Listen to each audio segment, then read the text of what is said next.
What was it? I think it was Frank Welker who did that, by the way. I think I've seen like footage of him just on stage for like doing the Predator stuff, and he's just like, maybe it kind of looks and sounds a bit like this based on seeing it. It was like based on a kind of crab that he knew. Hey everyone, by the way, we are live. Welcome to Mass Effect. This is episode 3. 3. Yeah. Hey, Broken Pod. Welcome to Twitch. I recognize some of those words. I think I know who that might be. Yeah. Yeah, you remember Broken from the live journal days? There you go. Not gonna... Go ahead.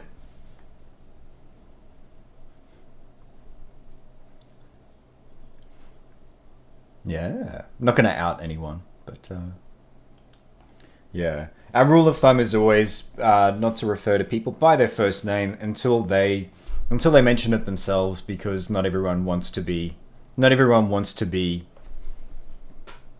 out and visible in public. All right. Let's...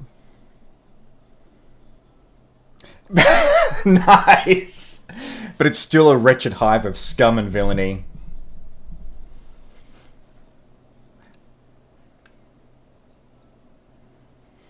Hey, Carrie, welcome to the stream.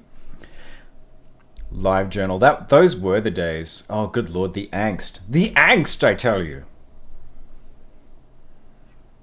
Yeah, I made the mistake a couple of times of reading through my live book. Oh, you can't hear Cole. Hang on. All right. We might end up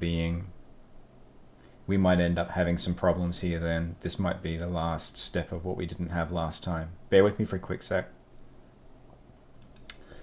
Let's see what happens when we do this. All right, Cole, I'm going to switch over to... All right, there's... Can you let me know if you hear yourself? Yeah, sure. I'll jump onto the old Twitch channel as well and see what's going on. Yeah, I will do the same. But yeah, let me know how you go. That should fix it. I'm just hoping that there's no echo for Cole, because we have voice meter up and running, and that means that things change a little bit. Everyone can hear you now, so that's awesome. Oh, cool. So as long as you can't hear you, yeah, because we did a little bit of experimentation yesterday, didn't we? And yeah, we did. But to be fair, the thing that I did forget to do was actually live stream as well, which is the last thing that could have messed things up. Yeah, any echo carry would purely be over on Cole's side. Because that was a big problem that we had with our Discord configuration, and it actually, I'm really happy with, like, just to go a little bit behind the scenes for a moment. We talked about this when we were setting up the stream to begin with, because what we're doing is we have a Discord call for video. Cole is then streaming the game via Parsec over to where Cole is, and then we're streaming all of this together over onto Twitch. And so there's a few moving parts. It's more complicated than our co-op streams with Jess, where it's just our call that we're doing the respective parts of. I mean, it's still fucking wizardry that you can do this stuff with consumer level software that is free. Like, it's incredible. It just requires a little bit of a headache to get working. But yeah. It's so weird, yeah. And I think it will only be for Mass Effect 1, really, won't it? Because 2 will probably be dealt with in a little bit of a better way. I think so, potentially. There were, like, it was certainly... That's the sort of good quality content that I expect from Heartbroken. Oh, good God. Just from 0 to thirsty. 0 to thirsty on main. There we go. Yeah. Mass Effect 1 was definitely the one that people had said there were problems with getting it to stream, which is why it doesn't work over Discord, which is why we need Parsec and fuck. Yeah. What fun. Mm-hmm. Yeah. Oh my God. How are you all doing? How is everyone? Please let us know. Please. We beseech you. We implore you. I completely forgot to tell my usual people that we were on. People who want to be informed when we are doing our thing. Oh, people who want to be informed, and you haven't told them. This is what happens when you just leave us all behind for your successful stage and screen career, Cole. Mm-hmm. Yeah. If only I had other people to do this for me, like a real actor. Hey, I tweeted, motherfucker. Oh, now. Oh, we were going to level up to start everything. Already kind of drunk. That is the best kind of art broken. Good luck.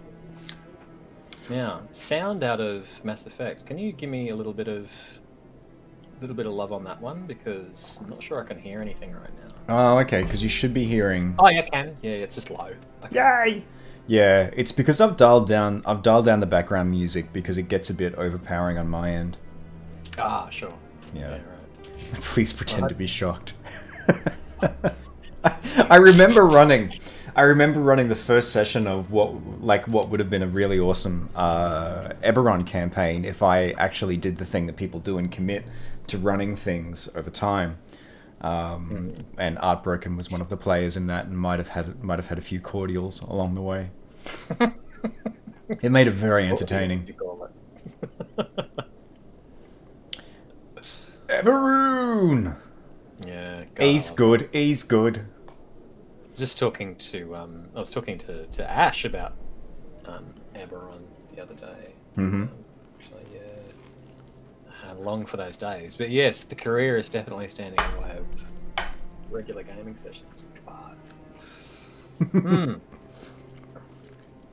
can have a life, or you can have a career. Yeah, it's the travesty, isn't it? That, and I mean this genuinely. Like, when we were younger, you had much more time for gaming, but there were directions that you headed in, and you recognize that you're not there yet. And as you get older, your facility for gaming and capacity for storytelling, because this is the soup that you swim in now, storytelling and narrative. Like, I'm sure Art Broken feels this acutely as well. Right. Although I know that he's able to prioritize time more for this. But as your facility builds, you have less time for it, and you have this network of people where you're like, oh, how good would it be to play like an ongoing campaign with these rich experiences. It's yeah, for sure, man. It's going back to our roots of sitting around a campfire and telling stories. Yeah, absolutely. Like, that was, I've mentioned this before, like, not to go all reminiscing, but it was such an eye-opener, like, watching you and your team play at the big weekend conventions. Why is my phone pinging? I don't know why. I'm going to ignore it. But yeah, it was such an eye-opener because it was that collaborative storytelling experience. Like, watching you all work together in order to actually, like, what serves the story. Cool. Oh, good to know. Carrie says, I'm doing good. It's been a social weekend, voice chats and tabletop RPG times. There we go. On theme. And a video chat with family after this stream. That's awesome. So glad you got time for it. One of us has to. Borderline judgmental. Well, I'm so glad you have time for it. Watch as Colin looks down his nose at all of us. I know that's not I'm what you glad, but insanely jealous. Yeah. Man. Yeah. Oh God, that curse. We just need to find a time that works for everyone. No. Hey, Cole, I got a question for you. What was our plan for building up our electronics skill so that we don't get locked out? We were going to chuck it all into Tali when we recruit her, I think. And then use the other electronics capable people as kind of secondary sources, if we were teched up or didn't need a kind of tech person for the rest of the mission. Probably better that way, I think. Got it. So did we want to try and create Caden as a backup? Garrus is a backup as well, isn't he? Oh yeah, Garrus with his calibrations. And I think we'd be better placed to kind of make Caden our as long as we're going to have him for a little while. We'll throw points into his biotics and his sentinel kind of stuff, Nice. Well, look at that. The romance poll is indeed up, people. Oh, Liara's going so well. That is almost a 2-to-1 lead on Liara at the moment. Wow. That is fantastic. Harry wants it to happen. Be gay, do infosec crimes. So yeah, I don't know. I think we should just biotic him up while he's part of the team. All right, let's do that. So ominous. Yeah, while he's part of the team. Oh, poor Caden. After the bomb goes off, Ron Howard starts commenting. He was no longer part of the team. Yeah. Didn't know the rules last time about voting once per session.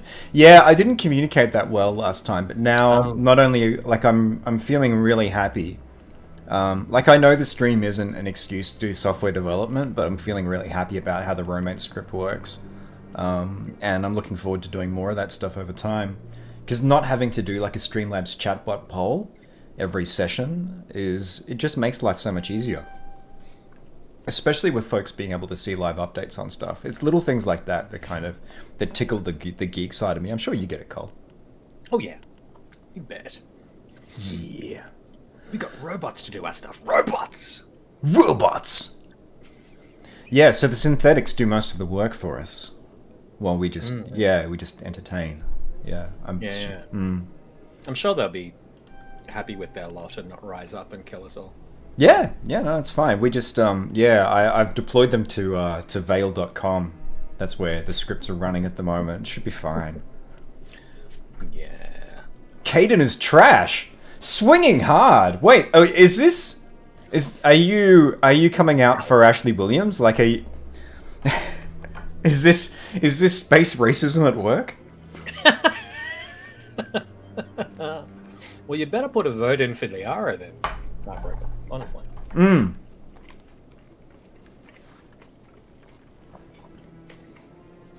What did you put points into in the end for Gina? Oh, good lord, what did I do? Maybe you did. I agree with it. Sorry, I think it was pistols.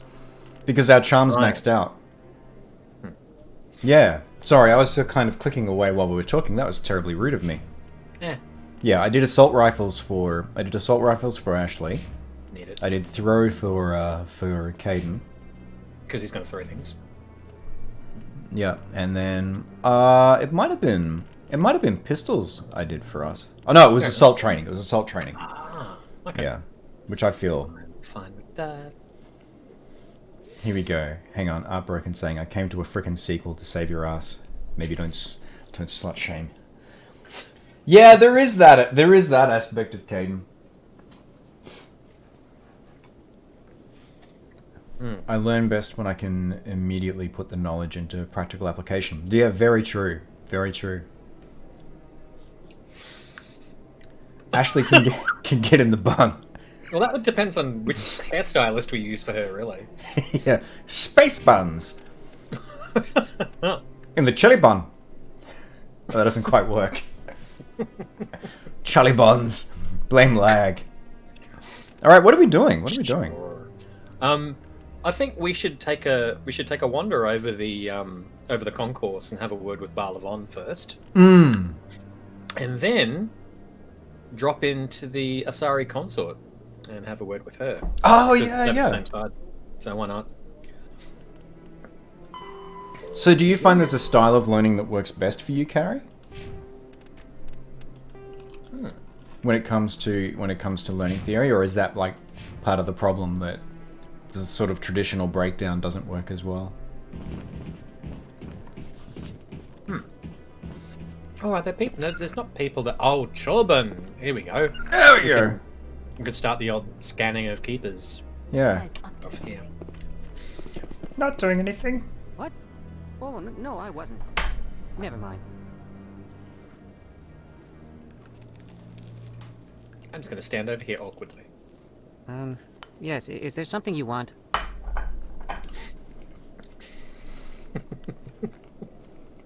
Why are you so interested in the keepers?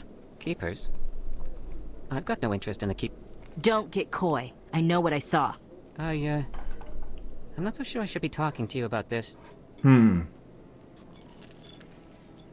a little bit of drop out of the dialogue. I hope that's not coming through on everybody else's end. So, We're just talking. Yeah. Is there something wrong with that? No. I guess it wouldn't hurt to tell you. I'm using a small scanner to gather readings on the keepers. So far I've had mixed results. I find it difficult to get near the creatures. How did that sound for you? It's a little bit of dropout, but I mean the subtitles are there, so not overly worried. If it makes things better overall, it is something I can live with. Okay. We might do... Yeah. Let me know how it goes for you. If it gets frustrating, we can...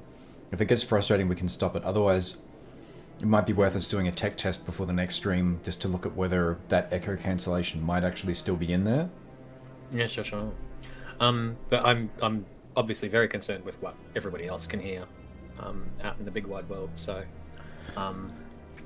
Yeah. Them. That's the priority, I think. Yeah, I'd be surprised if there was dialogue cut out on this end, because the issue was just I didn't have the right wiring in place for what was going out to stream. But as long as they're getting the right output source, there's no software filtering on the audio, whereas your stuff's going through Parsec. Sure. Yeah. All right. Why the lies, Colin? Why the lies? Why the lies? Indeed.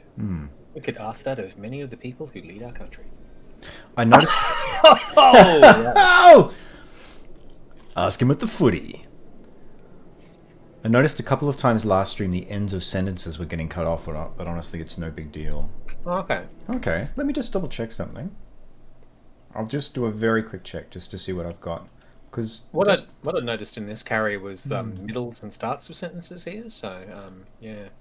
Like I said, if you notice absolutely anything, let us know. Yeah, there's no filters on the audio, so if there's something happening, it's not via software processing. Interesting. I'll keep an eye. I'll try and check the VODs. What I'll do is I'll have a watch through the VOD for this. Okay. Later. Sure. Yeah. I guess we could ask our rulers about that, but we'd have to go to the footy to ask them. Yeah, right. How are you being so secretive about it? Sorry. Technically we're not supposed to disturb the keepers.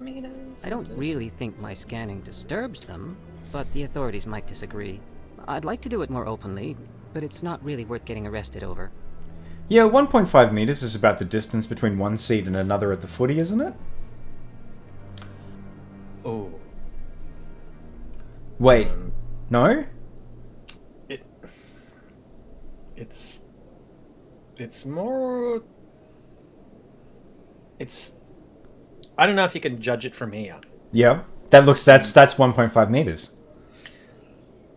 If I was on a really big screen, yeah. But I'm not. I'm actually this big. Yeah. Oh. I let go my giant form some years ago. Really? Oh, okay.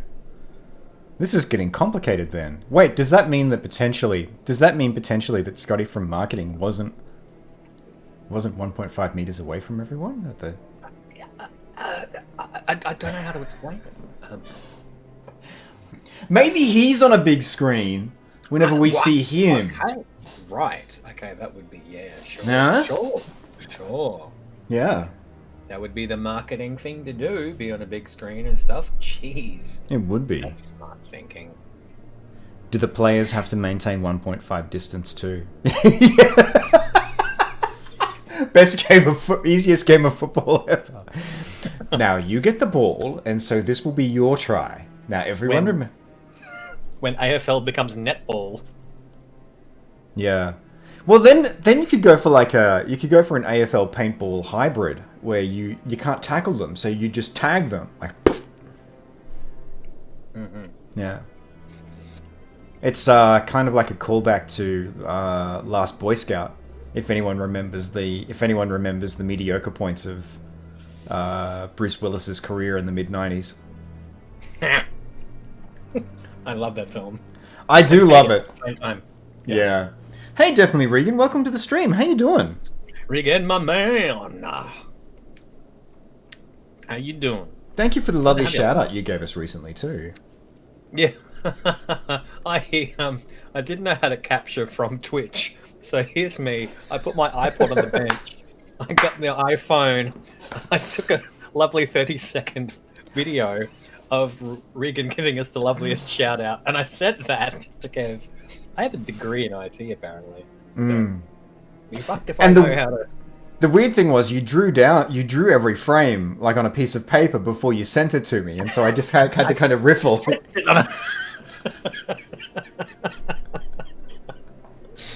What?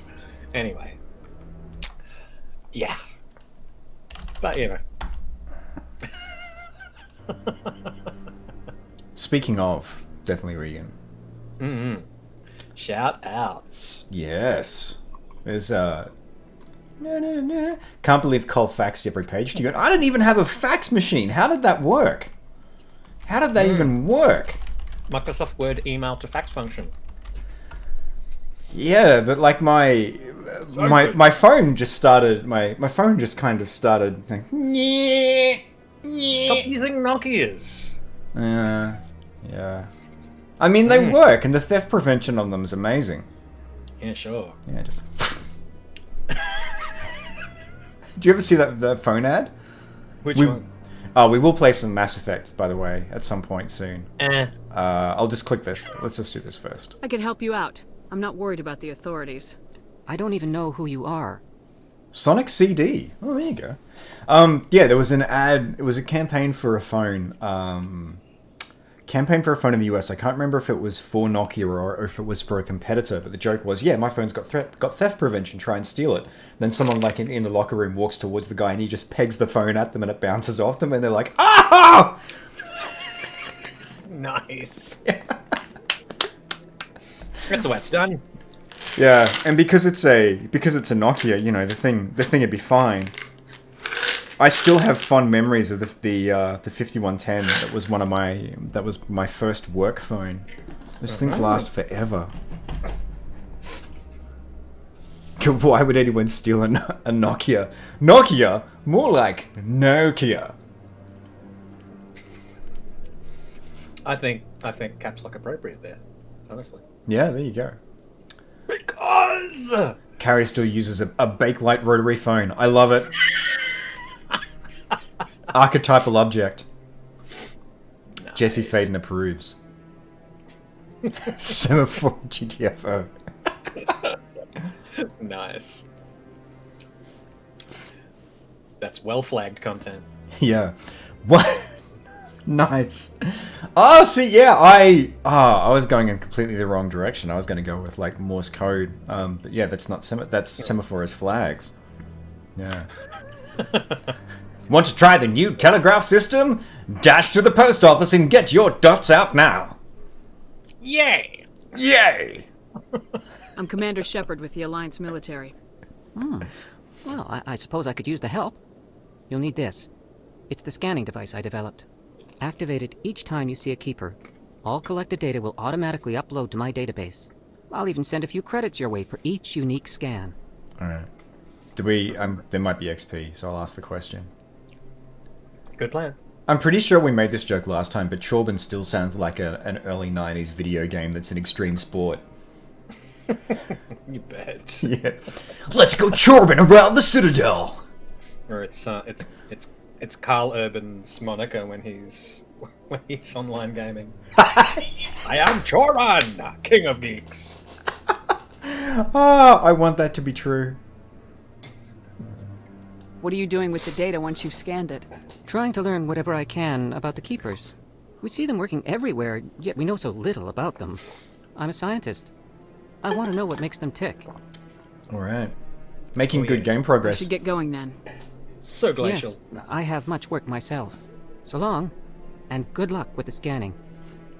Look, we're a half an hour in and we've just gone through one whole conversation. I mean, we've got to pace ourselves here. We just got 10 XP, bro. Yeah. Oh, yeah. And then another 10. You might want to go back up the stairs and scan the one that's in the far corner on your right. All right. So I think we saw it when we were... the fuck is Ashley doing there? What are you staring at? Yeah. What? Yeah. Hang on a minute. Blue Oyster Cult sending me a message about whether we should be doing this. Saying something about, don't scan the keepers, leave them dead. Just leave them alone. Don't scan the keepers now. No, turn around. Other way. Wait, which way? It's the other side of it. Oh, okay. Hang on. Wait, where? Oh, over there. Yep, over there. And Really? then on your left. Yep, on your left. There we go. Yep, keep going.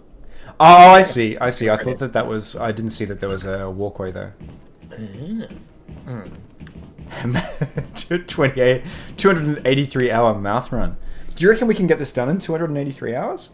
Hey, something Regan did amazingly the other day was he played through, what was it? It was about half an hour to an hour of Escape from Monkey Island, was it, Regan? And he had not saved the whole time. The game crashed. Oh no! And then, because he's had experience doing speedruns of the game, Yeah. got back to exactly where he was in 5 minutes. Nice. Skipping through everything, like, yeah, it was amazing. Yeah. Why are you like this? You come into my house. My house! Yeah, so good. What are you two doing? Just staring. What the fuck? Go stand... Hang on. Where's it? Yeah, go stand there. 5x5, Commander. Yeah, my favorite with them is always the runs. It really is a beautiful room. I love what the trees there are. Trees there are... Did I make that comment last time, like when you were on Regan? When like if we have a look at the map, and like doesn't that suspiciously look like a top-down, like the top-down view of the map? Doesn't that look like dreaded enemies? Yeah. It was there all along, you know. Yeah. Just stay here. Why? And tell me that doesn't look like a Reaper. Or at very least a Leviathan. It does look like a Reaper. I don't fear it though. I'm not so sure. The humans No, are why making would you be afraid of it? No. the bullets will be right on their coats. We can't. It's about somewhere between 30 and 50,000 people every day. Every day? Every day. Men and women? Men and women, Cole. I think they were thinking about non-binary folk, unfortunately, in that song, which is a bit sad. But, yeah. No, well, I think that's actually a reference to a Shakespeare play, if there's any that comes to mind. No? Oh. Young Teenage Love? And I am one play away from having seen the entirety of the canon. One. Unlocking the Chieve. I am unlocking the Chief. It's so great. I mean, there's the disputed authorship ones like Edward 3 and Cardenio that I haven't seen either. But Edward yeah. 3 was Ed with a Vengeance, wasn't it? I can't believe the council ignored all the evidence against. I think it was Rise of the Edward. Yeah. Got it. Whereas Edward 2 is Ed Harder. Oh, so now we just Ed chase Warder, leads you while mean. this smug Jordan runs around with his jet troopers. That's politics. I hate politics. Oh man. Yeah. But yeah, your point there, Regan's a really good one. It doesn't get more extra than Fountains in Outer Space. One thing that that is absolutely in my head at the moment, because I'm kind of doing a little bit of, well, not a little bit of. Jesus Christ! The fuck are you two people saying? Try and leave an elevator and it's just everyone yelling. Yeah. But yeah, I'm looking very much at sci-fi world design at the moment because long term I'm putting together something for an Alexa skill. It's kind of the long play. And one of the things that I think is interesting is hard sci-fi versus more space opera, which I would put Mass Effect in. One of the things that I think is really interesting, and it goes back to that idea of constraints being enabling. The Expanse plays very much because of the innate laws of its world design, and I'm not saying it's better or worse, it's just interesting. Like, you look in here and you're absolutely right, like this is such a decadent, lush area.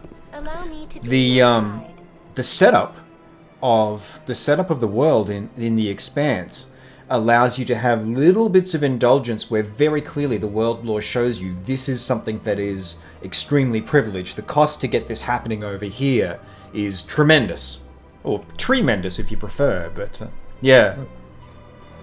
In obvious sort of stark contrast to the people who don't have much. Yeah, exactly. And we still get this here as well. Like we have on the Citadel, there is the hives of scum and villainy. But this is sort of the well-to-do area. Too late, Avira. Hey, we couldn't get that one last time, but somehow we snuck that in. Oh, because the quest hadn't been active yet. No. I'm pretty sure last time... Oh, hang on. We might have scanned it and just forgot. Because last time I remember going past that all the time and having Avira go, please don't disturb the keepers.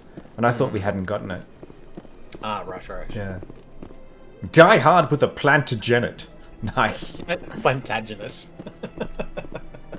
Plantagenet, those two. Yes. Both of them. Both, indeed. It's a mass relay. We're gonna have a fun old time with that later. Yeah. But yeah, it's really interesting. Sorry, I stepped on you, Carl. Nope, got it. Yeah, it's interesting looking at like what different aspects of world design do. Like there are some settings that don't. Like the point isn't justifying how does this work because it's to enable a story. And so you think about, and I'm pretty sure I've made this point before, but like in a setting like The Expanse, travel happens through like a fairly, admittedly, like it's a big boundary of space, but it happens through a solar system. Where do people go? People can go anywhere.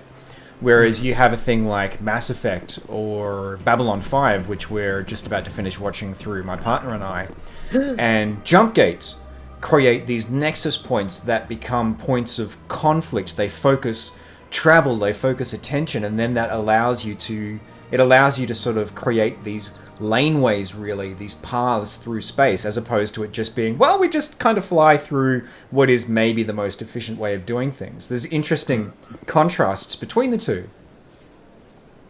Yeah, right. Yeah, because, yeah, like with The Expanse, you would probably get the equivalent of what happens with seafaring, where there's no fixed places to go, but you have these routes that are optimal and safe that get carved out over time as the likely shipping lanes. Yeah, sure. Yeah, get it. Alright, I think I'm going the wrong way. Where are we going? No, you're not. There's Barla. Next on the right. Barla. Right there. There you go. That's how I should have known I was going in the right direction because I thought I wasn't. You have to learn the voyeurs, apparently. Yeah. Kevin. Lag getting you again, I reckon. We are the Voiles. Learn our ways. We have much to teach you. Hey, so I listened to this CD and suddenly our medical technology and our spacefaring travel is it's all just leapt forward like 200, 300 years. I had to listen to this CD. It's called, Uplifting Music. It really has a lot of atmosphere. Then it puts you in it. Yeah, it has a lot of atmosphere and then it doesn't. And then we use the advanced technology that we just kind of learned while listening to it to put the atmosphere back in.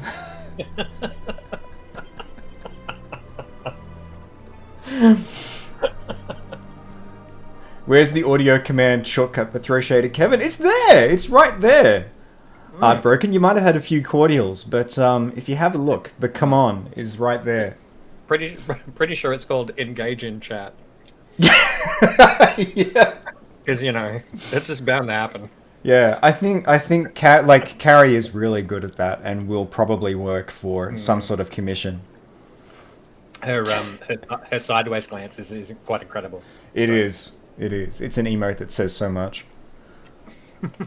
Oh, thank you. Have infectious laughter. No, wait. Oh, good lord. Infectious. There it is. There it is! We are all suitably chastened. Chastened. Whoops. That's the stuff. Yeah. When do we meet the Voiles? Are they in Mass Effect 2 or 3? Oh, it's in number 4 actually. It's Andromeda. It's a planet that you visit. Yeah. Oh, okay. There you go. We can learn incredible secrets. Alright, let's talk to Barla Vaughn. Let the rhythm of the market lead you on. What's this? One of the Earth Clan. Ah, a very famous one, yes? You are the one called Shepard.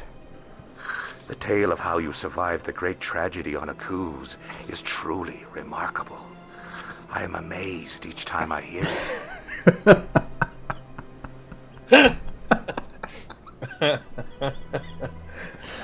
Nice. You've got me at a disadvantage here. Forgive me, Earth Clan.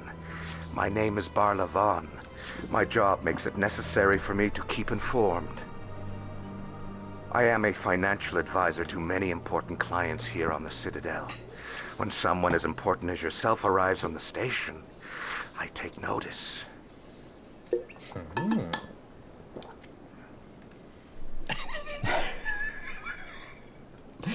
Is that a Voyelle word? I think it's a combination of boys and both. No, I think it's a secret Voyelle word that... we're learning some of the tongue. Yeah, we are.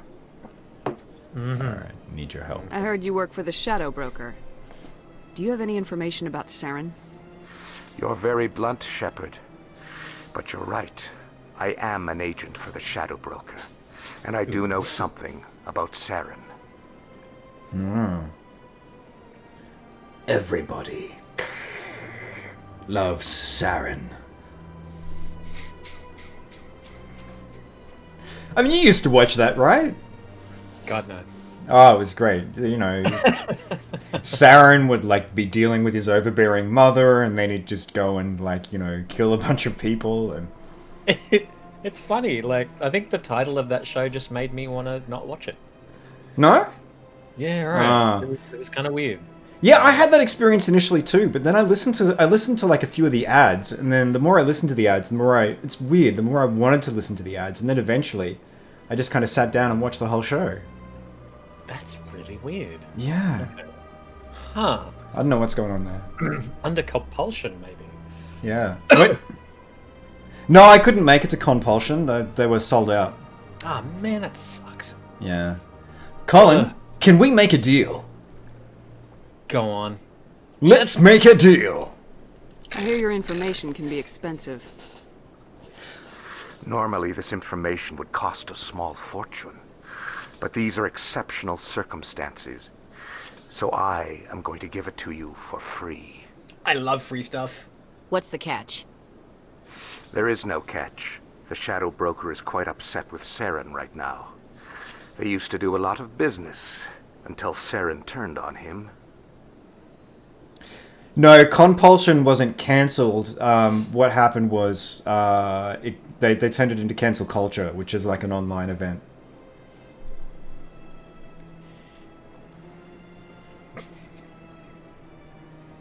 It started out in the French region of Cancel. Do people want to visit the Cancel Culture Club? Nice. What are their colours again? Oh, it's what is it? Liberté, égalité, fraternité. Yeah, I was. We should play some game at some point. What? Why buck the system? I mean, why start something that we know we're not gonna? Yeah. I mean, you know. Yeah. Who cares? No. I joined the Cancel Culture Club as a kid. It was awesome. You get the pencil case. And the monthly newsletter. Carrie hates us right now.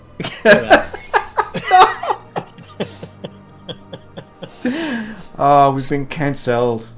It's a good thing we still have our Esperon sponsorship deal. Oh man. Alright, let's play What some happens games. when you deal with a kid like Saren? No matter what you think of Saren, he's not stupid. He knows the Shadow Broker is a valuable ally. Turning on him doesn't make sense. Not unless something huge was at stake.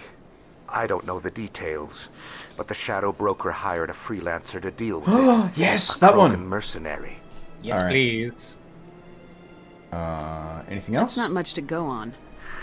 I just told you that the most famous Spectre in the galaxy betrayed the Shadow Broker.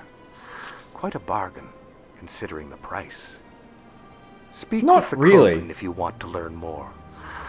I heard he was paying a visit to Citadel security. If you hurry, you might catch him before he leaves the academy. Yes, we're gonna get a new friend. Lovely. Why is he there? I mean, Barla might feel like that's an absolute bomb drop, but we have secondhand information, which this is as well, that he shot a fellow Spectre, in the fucking head.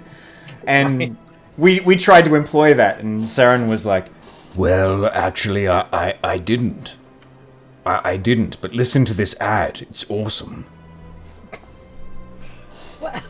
What is it about Volus? But they talk like they know absolutely everything. I don't know. I was just God. What you mean? It's it's a chore to talk to other people and bring them up to their level of knowledge, or Yeah, it's yeah. I have something of incredible import to relate every time, and it's Yeah. God, why? Why do you have to be like this? Isn't Talk it to me like strange I'm that a Krogan would want to speak with C-Sec? sorry, I didn't mean to step on you there. Very. It's like 3 However, times. I doubt the visit was entirely his choice. You'll need to speak with him if you want to know more. Oh, I think I know what's happening with the audio on my end as well. Oh, what's that? That if I talk, then the game audio cuts out. Yeah. So this is good. This is good. All right. This means we'll listen to the game more. Yeah, if I remain completely silent, we'll be able to hear everything.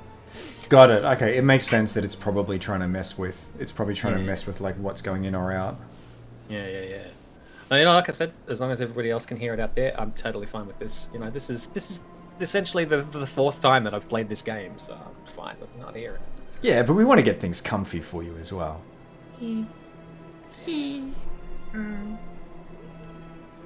Investigation. Personal questions.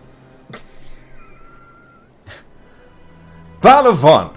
Personal questions, lightning round. Tell me more about your job. Galactic finance is incredibly complex. A mix of laws and regulations from dozens of interstellar economies. I'm an expert in how all these economies interact. For a fee, I share my expertise.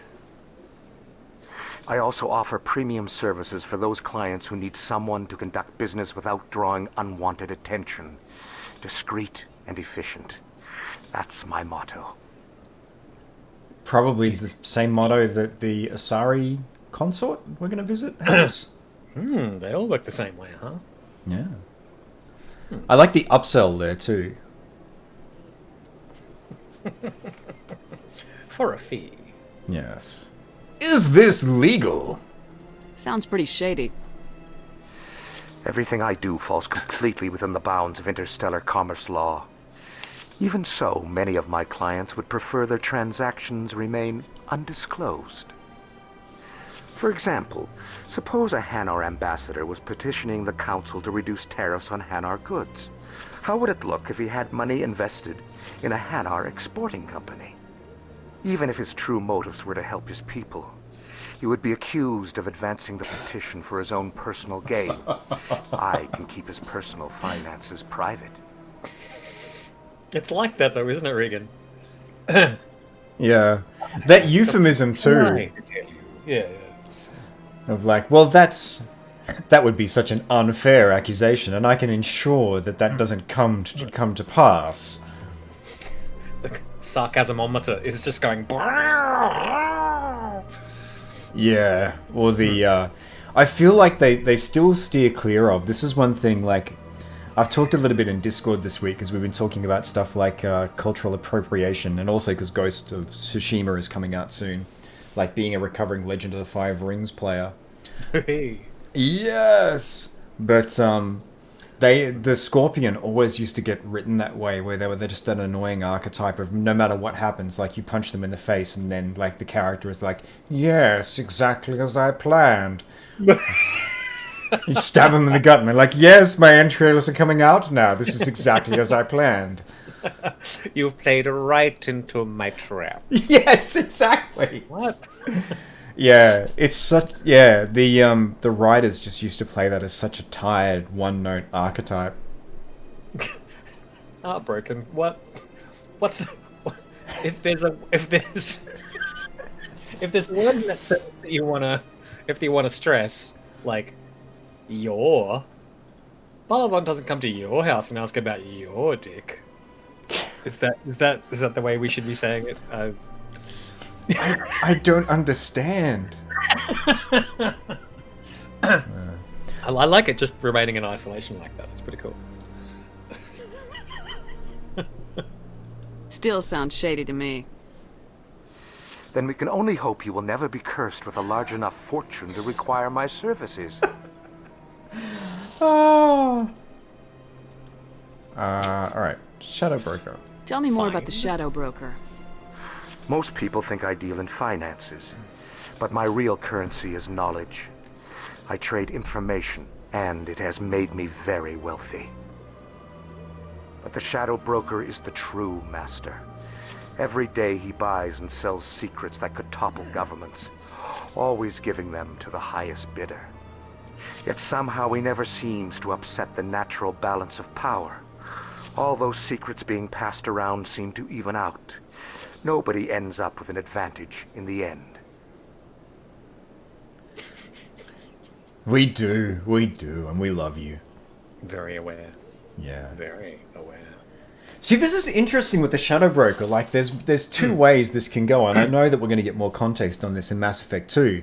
But that idea of, like, everyone trading, like, everyone paying exorbitant amounts for information, and it all kind of ending up even. It's either the Shadow Broker is a benevolent force, which is leveling out the playing field of power and ensuring that no one has an upper hand, or it's someone basically just making money off conflict and just getting a tremendous amount of both information and power and money, like, just accumulating influence, benefiting from the misery of the galaxy. Yeah, for sure. Yes. Any guess what his identity might be? Shepard, I don't know. their identity. Nobody does. The Shadow Broker could be any race. There we go. Any gender. I have a theory that it's actually an entire group working under one identity. How else could they juggle so many contacts at the same time? How else could they keep all that information from getting crossed? But they've got the perfect setup. Every government is forced to play their game so they don't get behind. But no matter how long you play, no matter how many secrets you buy, you can never win. I think Barla led that though, because like in the previous sentence he'd said hey. Ah, so it was just doing that whole kind of... Oh, I'll match, says Shepard, yeah. Shepard's clued in. Yeah. I thought you'd know more about the man you work for. From time to time I come across information I sell to the Shadow Broker. That's my only involvement. I like it that way. The more you know, the more dangerous the game becomes. I don't like danger, Commander. I'll leave that to you. If they have lots of arms, that could also be suitable for an arms race. Mm-hmm. No, not like that. Okay.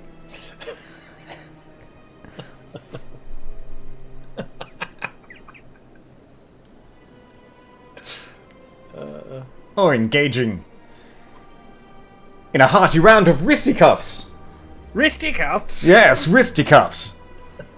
Fists and wrists. Fists and wrists. If they get into a fight, would it be a arms race? There's something with hams, but I can't get to it. No. Hams from arms to hams. Fighting. Fight. There we go. Fighting. What's it like living here on the Citadel? Good God. The station is without a doubt the greatest wonder in the galaxy.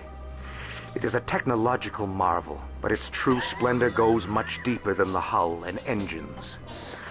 From the Presidium to the wards, the entire station is a testament to the success of the Council. All the species of Citadel spaced together in a single strong community. Nice. An arms race. I love it.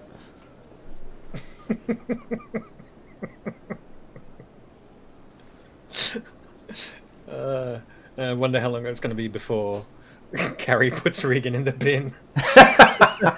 Honestly. Sorry, the bun. The bun. Yes, the bun. And the chili bun. Chili bun. Correct. Nice. The most dangerous game. Yes.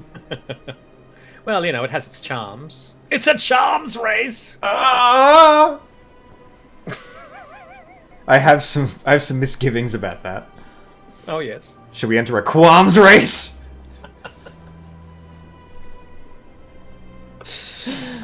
Let me soothe things for you and make it a balms race. I got nothing. It's hungry hippos, but you all have bazookas. Just can't put them in the bin when they're already in it. Yes. Oh, wow. Hashtag bin life. Hashtag unsubscribed. Ouch. What makes the Presidium so special? It is the political center of Citadel space. 80% of all intelligent species in the known galaxy acknowledge the Council's authority on interstellar matters. But only the most powerful and influential species have embassies here on the Presidium. This level of the station is reserved for the elite, Shepard. People like us. Oh, I always hate that creepy reach around feel where people are like, yes, it's only for the privileged and special people like us. No. Yeah. Dear God. Yeah, motherfucker, I get it. We go out into space and mix it up. That is something just then. The sound designers must have put a lot of effort into this, but like when the voice actor takes a breath, there's also the lung, the spacesuit lung noise, that type of sound in it. Like, God, that's really good attention to detail, even in the first game. Yeah.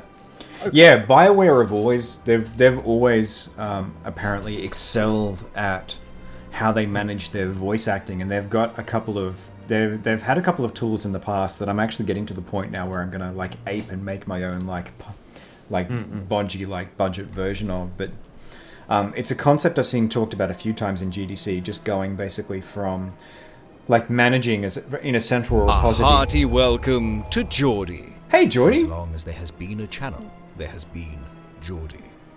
Hello. Yeah, right. Yeah, but yeah, going from the initial like script all the way through to recording, being managed basically in like a software repository, and so being able to do stuff. And this might be a furphy, but it's something that is so useful. The pun remembers. How you doing, Geordie? It's lovely, always lovely to see you here. How's your Sunday treating you? But yeah, sorry, but I'll say this and then I'll shut up. One of the things that they talked about is like if you have a secondary character who's already recorded their dialogue, the ability during the session for the person recording for the character they're playing against, you hear their audio before you give your take, so you're able to then respond to that automatically, and it's all just managed by the process of recording. I don't know whether it's true or not, but I've heard that in the past, and it sounds awesome. Oh, great. Nice. Putting in the effort, it pays off. It really does, yeah. And just stuff like, especially with stuff like that, because it's really hard. Like, when I started Tavern of Voices, one of the ideas was being able to provide, like, prestige services of getting everyone together in one place to record. But the problem is most people don't have budgets to stretch for that, so... Yeah, sure. Yeah. Yeah. Dynasty, Geordie. Wow. Like, original series or latest series? They're still making Dynasty, aren't they? I thought that had been rebooted. Yeah, exactly. There was. Hence your question. Yeah. Yeah. Kevin has now caught up with the rest of the conversation. Wow, that must be a blast from the past. Wow. Ah, that's awesome. Good lord. All right, let's find out about. Shot. Jeez. Yeah. Spoilers. Oh well, the spoiler is who did it. Ah. What are the wards like? The cultural heart of the galaxy. They pulse with the lifeblood of millions of citizens from dozens of different species. You never know what you'll find out in the war. That's the face. It's always full of surprises. Fortunately, most of them are pleasant. Oh, speaking of pulsing with lifeblood, I love sentences that start that way. The following content will not involve the words vein, engorged, pulsing. No, it does involve pulsing. Throb, I guess. Yeah. Damn it. But Devolver Digital have released their showcase on Steam Online, and there's a little indie horror game that I've been really excited about for a while, and I actually picked up an earlier game by the same studio while I was waiting, but Carrion, which has, I think, the most wonderful premise, which is you start out basically as this tiny little monster in a science facility, and you're killing things. You're basically the thing. You're killing and absorbing things for the biomass to become a larger, more dangerous monster. Oh man. It's a side-scrolling with pixel art, but it just looks awesome. Good lord. Yeah. And the whole time Kurt Russell is trying to kill you. Yeah, no, most of the time, like, you just cut to him, like, doing sort of sitting by a tape deck, recording stuff. Having a smoke, being cynical. Yeah. God, I love that I saw it as an image, and it just distills that film so beautifully, that line, like, everyone is tired and we're all tired, what is it? Everyone is tired and no one trusts anyone anymore. Yeah, just gorgeous. Describes us. Describes everyone. Yeah. Every time. Yeah, it does describe pandemic times as well. You missed the conversation on the Far Cry 6 teaser. Oh, is that out now? What? Is Giancarlo... Wait, hang on. If there's a Far Cry 6 teaser, does that have Giancarlo Esposito? Please tell me it does. Because he's been rumored to be cast in that game. And if he is the major antagonist... I want to say that would make me get the game, but the problem is, like, Far Cry 4 had Troy Baker cast as the major villain. It does. Oh. Uh-oh. If it has a lot of him in it, it would be worth it, because Troy Baker in Far Cry 4 as the antagonist was a draw, but there's only like a few minutes of his work in there, like, at all. I should go. Goodbye, Commander. Jesus Christ. Sorry, I was just practicing my Bond phrases. Oh man. Is there anything Troy Baker? Right now. All right. So we're gonna go and visit the Consort Chambers, got it. Yes. Yeah. Is there anything Troy Baker can't do? I don't think there is. And I'm gonna be that guy for a moment, because I'm still really proud of this as one of the highlights of the year for me. I love that I have now worked with Troy Baker and against Troy Baker in a scene. Makes me very good happy. stuff. Thank you. Oh. And More of that, I say. yes, please. Scan the keeper. Wait, what? No, that's all good. You called it at the same time I did. Ah, okay. Where's that good old consort? Wait. Oh, no. I'm going the wrong way. Yeah, this is going to... If I'm reading the map properly, that's going to take me past the consort chambers. Oh, hang on. Oh, no, I can go down. I can go down and around. There we go. It's alright, it's alright. I know most people can read three-dimensional maps. Control is slowly teaching me to do it. I've had my office rearranged 5 times. Sunday's question, folks, as a reminder, is what is the thing that you are most looking forward to this week? Is there something you're anticipating that might bring you joy this week? We would love to know if there is. We want to know the stuff that you like. Is it? Yes, Carrie, it is very slowly teaching me that. Very slowly, although folks for an entire stream had to watch me going, fuck, it's right there, Kevin, it's right in front of you. Oh, that delay from them typing to it appearing on chat probably did not help at all. Because you're going, what, this way? Yes, no. No, turn around, Kevin. Jesus. There's a reason why we have the lost command. Yeah. Next goal, work with Nolan North or even better Jennifer Hale. I've met both of them, but I haven't worked with them. But Troy Baker is... Yeah, I'd love to work... Lost again, are we? Love it.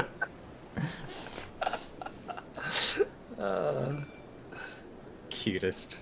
Yeah. Yeah, I would love to work with either of them. And that day will come down the track. Looking forward to it. Yeah, I've met both of them. I'm a little bit chuffed. I'm a little bit chuffed. I don't have many moments where I'm proud of myself, but I did have a moment where I kind of gave Nolan North a little bit of shit, where I met him at like in a friendly way. I hope he was amused. It looked like he was, because we met at Supernova. And when I say we met, I mean I paid to get like a photo with him and a photo with Troy because they were there for the Melbourne Con, and there was no way I wasn't going to do that. And I went in for the photo session, and Nolan looks over at me like while basically we're doing sort of the, getting ready, sort of just arranging ourselves in shot, and he's like, "What? And what was your name again?" I said, it's Kevin. And what was your name?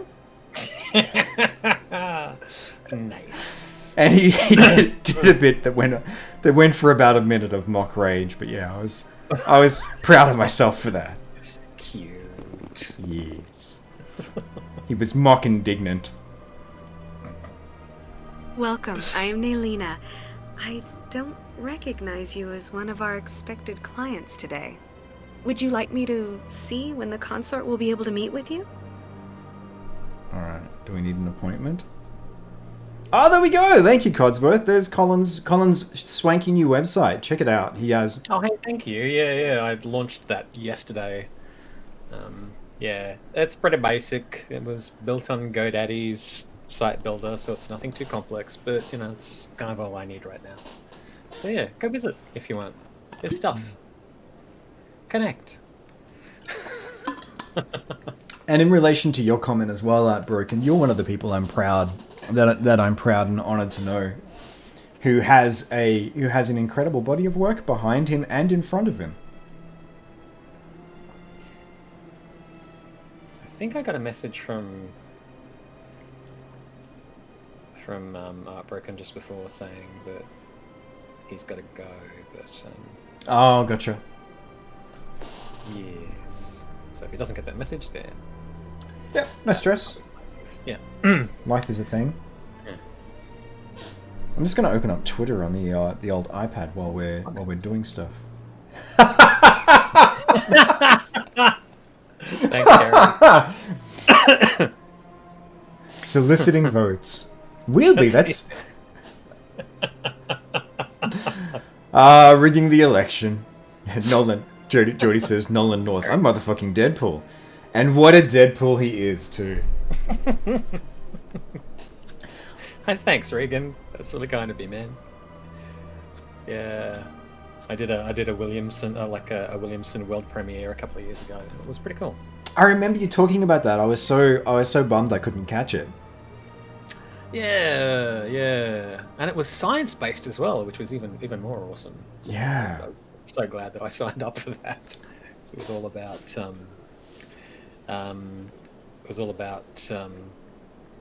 Edmund Halley financing the work of a mildly famous astrophysicist. It's mild. Yeah. I was the bad guy, so So good. It looked awesome, and yeah, everyone I know who saw it just had nothing but gushing things to say. Oh, cool. Yeah. Yeah, Umbrella Academy 2 does look good. It's launching in, I can't remember what the date is, but it's in July. I want to say July 21st or thereabout, so it's not long away. I haven't even seen number 1 yet. Jeez. I think you'd dig it. I think it's your speed. Mm-hmm. Okay. It has a lot of heart, because it's a gonzo take on superheroes. It's got a lot of heart. It's not the ultraviolet and a lot seedier take that you get with the boys. Although, like, I loved both of them, but I think Umbrella Academy is definitely more your speed. Okay, right. And more comic or dramatic? Anything else? It has light moments, but it's probably more dramatic than, say, Marvel. Like, they find their moments for comedy, but it's not that kind of now's a point where someone cracks a joke just to lighten the mood. Yeah, sure. Yeah, but yeah, dramatic, a little bit surreal. Definitely, there are definitely moments of humor in there, and it has a lot of heart. All right. This is me adding it to the list. Can't I just go in? I'm afraid not. Yeah, you must understand there are many who seek the consort services. But if you wish to leave your name, she'll make every effort to meet with you. What do you do here, Nalina? I'm one of the consort's acolytes. Many of the people here today will not see the consort, but they expect to be attended to just the same. It's our job to ensure that they leave contented. What exactly do you attend to? Oh. Well, each acolyte has her unique abilities. Some soothe with song, others with conversation. As much as possible, we seek to match the needs of our clients to the skills of our acolytes. My specialty is touch. My fingertips can find every tension point in your body and relieve it. Oh, Klaus is amazing in Umbrella Academy. He's an MVP, and yeah, the dude is super easy on the eye as well. Yeah, and just the character, God, he steals every scene. Like, it was so bizarre going back to watching Mortal Engines and then realizing, hang on a minute! This is the same guy, because he's criminally underused in Mortal Engines, just like all of the cast are. Like, yeah, it's not a great movie.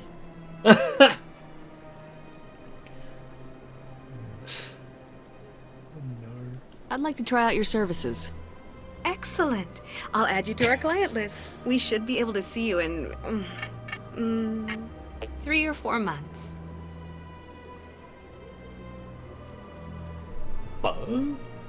No, I don't. Well, I guess that's it. Investigate. Let's ask some more questions. See if we can get away without even responding to that. Yeah, why not? Yeah. Consort. Oh, there you go. I did not know. He's gay in real life. Cool. There you go. What is the consort? What does she do? It's difficult to explain. She's many things to many people, and something different for each. Some seek her for advice, some for entertainment, others still for pleasure. Most of the time, our clients won't realize what they were seeking until after she has provided it for them. No, Shepard. She listens and communicates and understands. It's active listening. It's NVC. Yeah. Yeah. I'm excited for the Boys season 2 as well, but that's definitely a very different speed. The trailer for that looks awesome. I'm kind of curious, actually. There's a character called Stormfront that they're introducing, and I haven't read the comics, but I'm one. Oh, you have? Oh yeah. Okay. He's a neo-Nazi version of Thor, essentially. Got it. That's what I hope they were going for. They've gender flipped the character in the series, so Stormfront is a she. Okay. But when I heard the name, I was like, that They can't be ignoring the existence of the Stormfront website. I wonder what was first. Actually, yeah, I really do. But The website. oh, sure, okay, Yeah. all right. Yeah, but yeah. Well, that's cool because how Stormfront ends up is deeply satisfying. Interesting, yeah. And yeah, Garth Ennis definitely has, like, I'm not always a fan of his writing, but he definitely has a penchant for sticking it to neo-Nazis and the far right. Like, that was one of the threads in Preacher as well. Yum. Yes. You make her sound like some kind of oracle. Fuck off, Nazi No, punks. not in the usual sense. She's merely a woman with remarkable compassion and a generous spirit. I suggest you make an appointment and see for yourself. Oh, what's the song? What is the actual song? Fuck off, Nazi. It's an old Clash song. Just hang on, I'm gonna lose sound for a sec. Because it's in Green Room.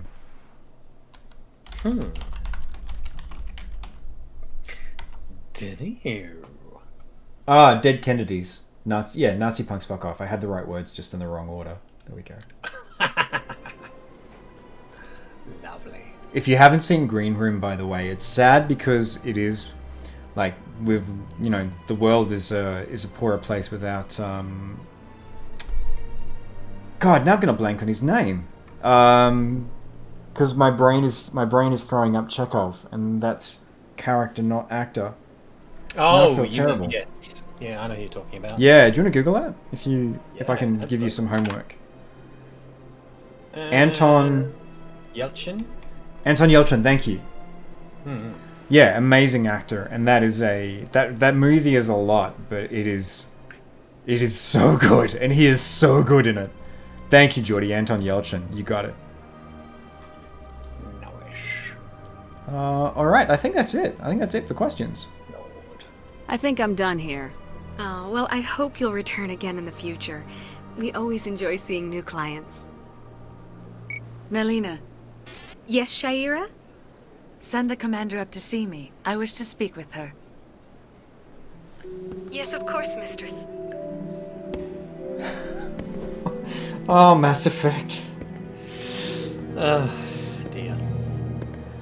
Huh. It appears the consort has taken notice of you. She'd like to meet with you now. Sure. And that is the perspective that you'll be seeing most of an entire character from in Mass Effect 2. Carrie's got it. Yeah. Dat ass effect. Where do I go? Just head upstairs. She'll be waiting for you. Something's in the way. It's okay, you two.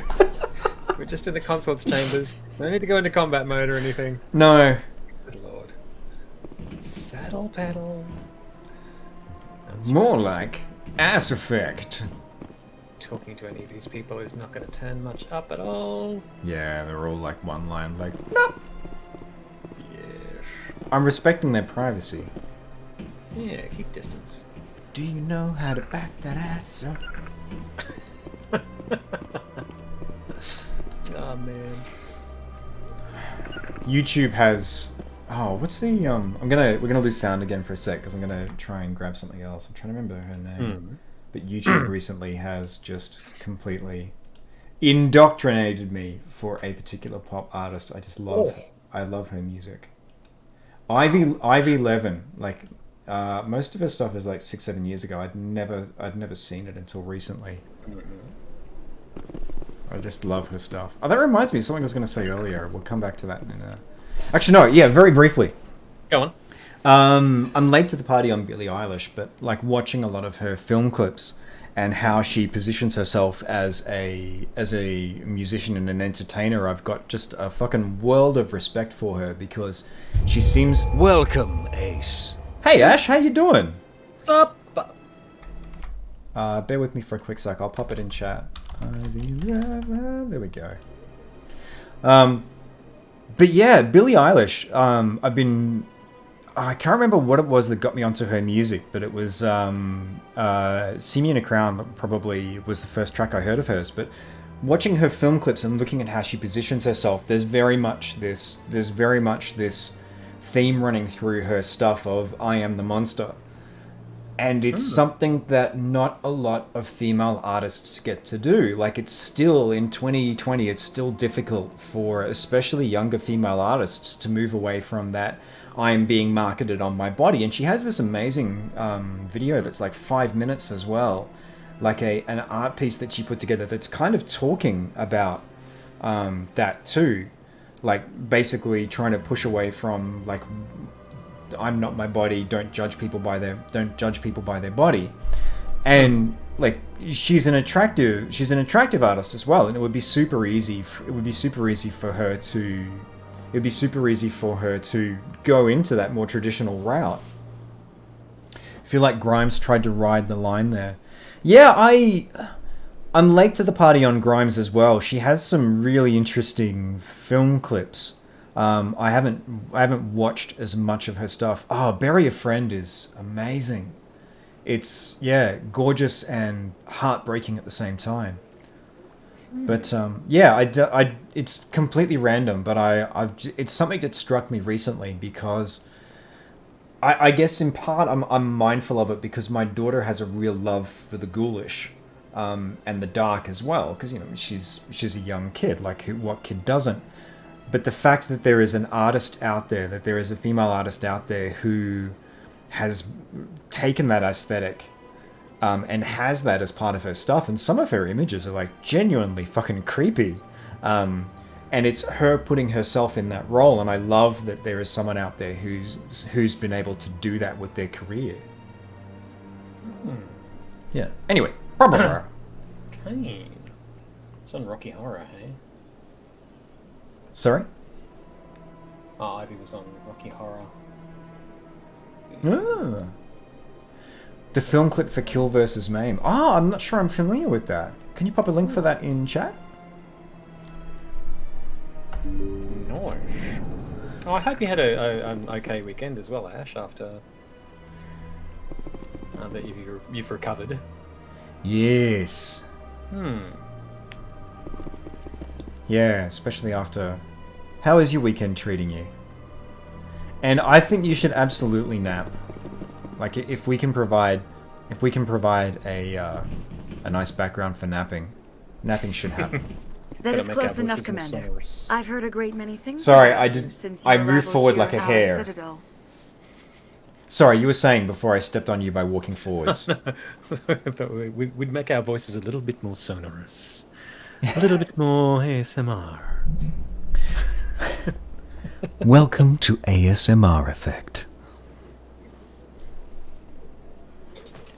And now, personal questions. Are you Barla Von?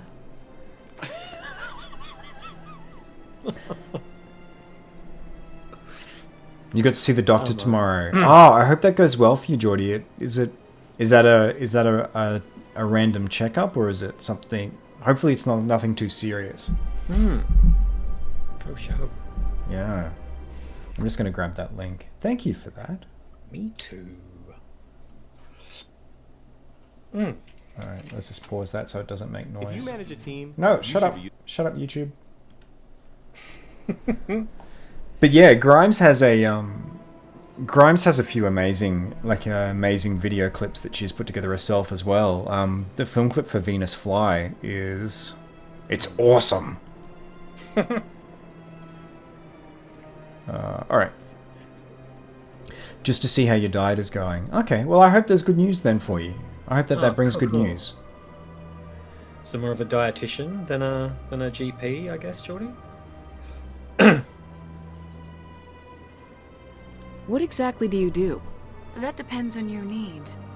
I offer advice to some, comfort to others. I have a certain problem that could use your expertise. Von Villain quotient goes up. I also sometimes monologue at the wall while I'm talking to you. I'm talking to you, but I'm bouncing the sound off the wall in front of me in the hopes that it will reach you. Yeah. Oh, by the way, you know how before, like when they were using their earpieces, they had to put their hand up like this? Mm-hmm. Wouldn't it be amazing if there was like a 9-digit code that everyone had, and so to call someone, you'd have to be like...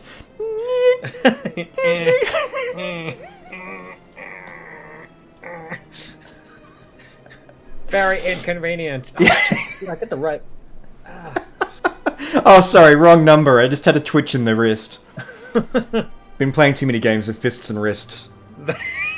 That's okay, hon.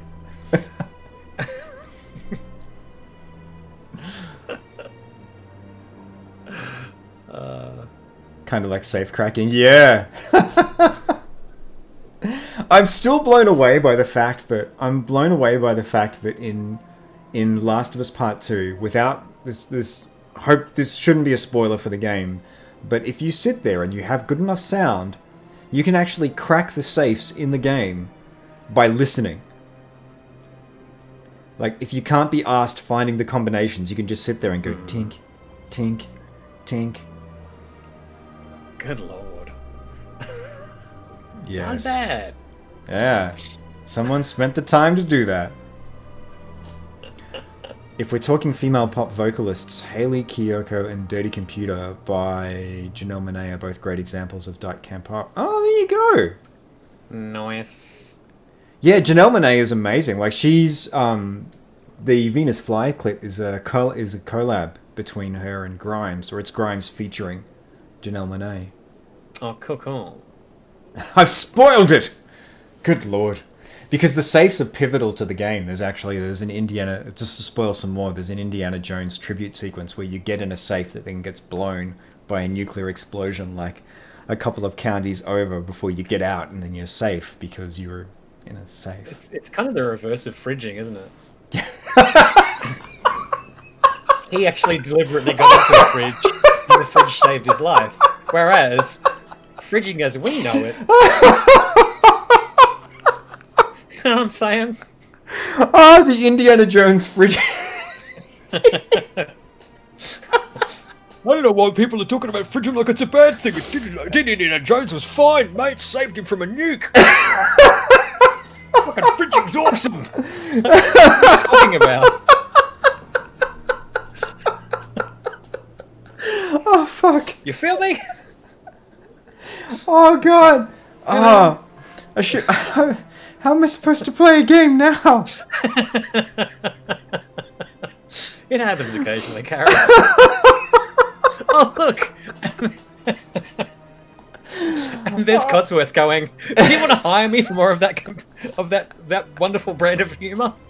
Click below. Contact my agent. Tired of Kevin talking? Want him perpetually broken?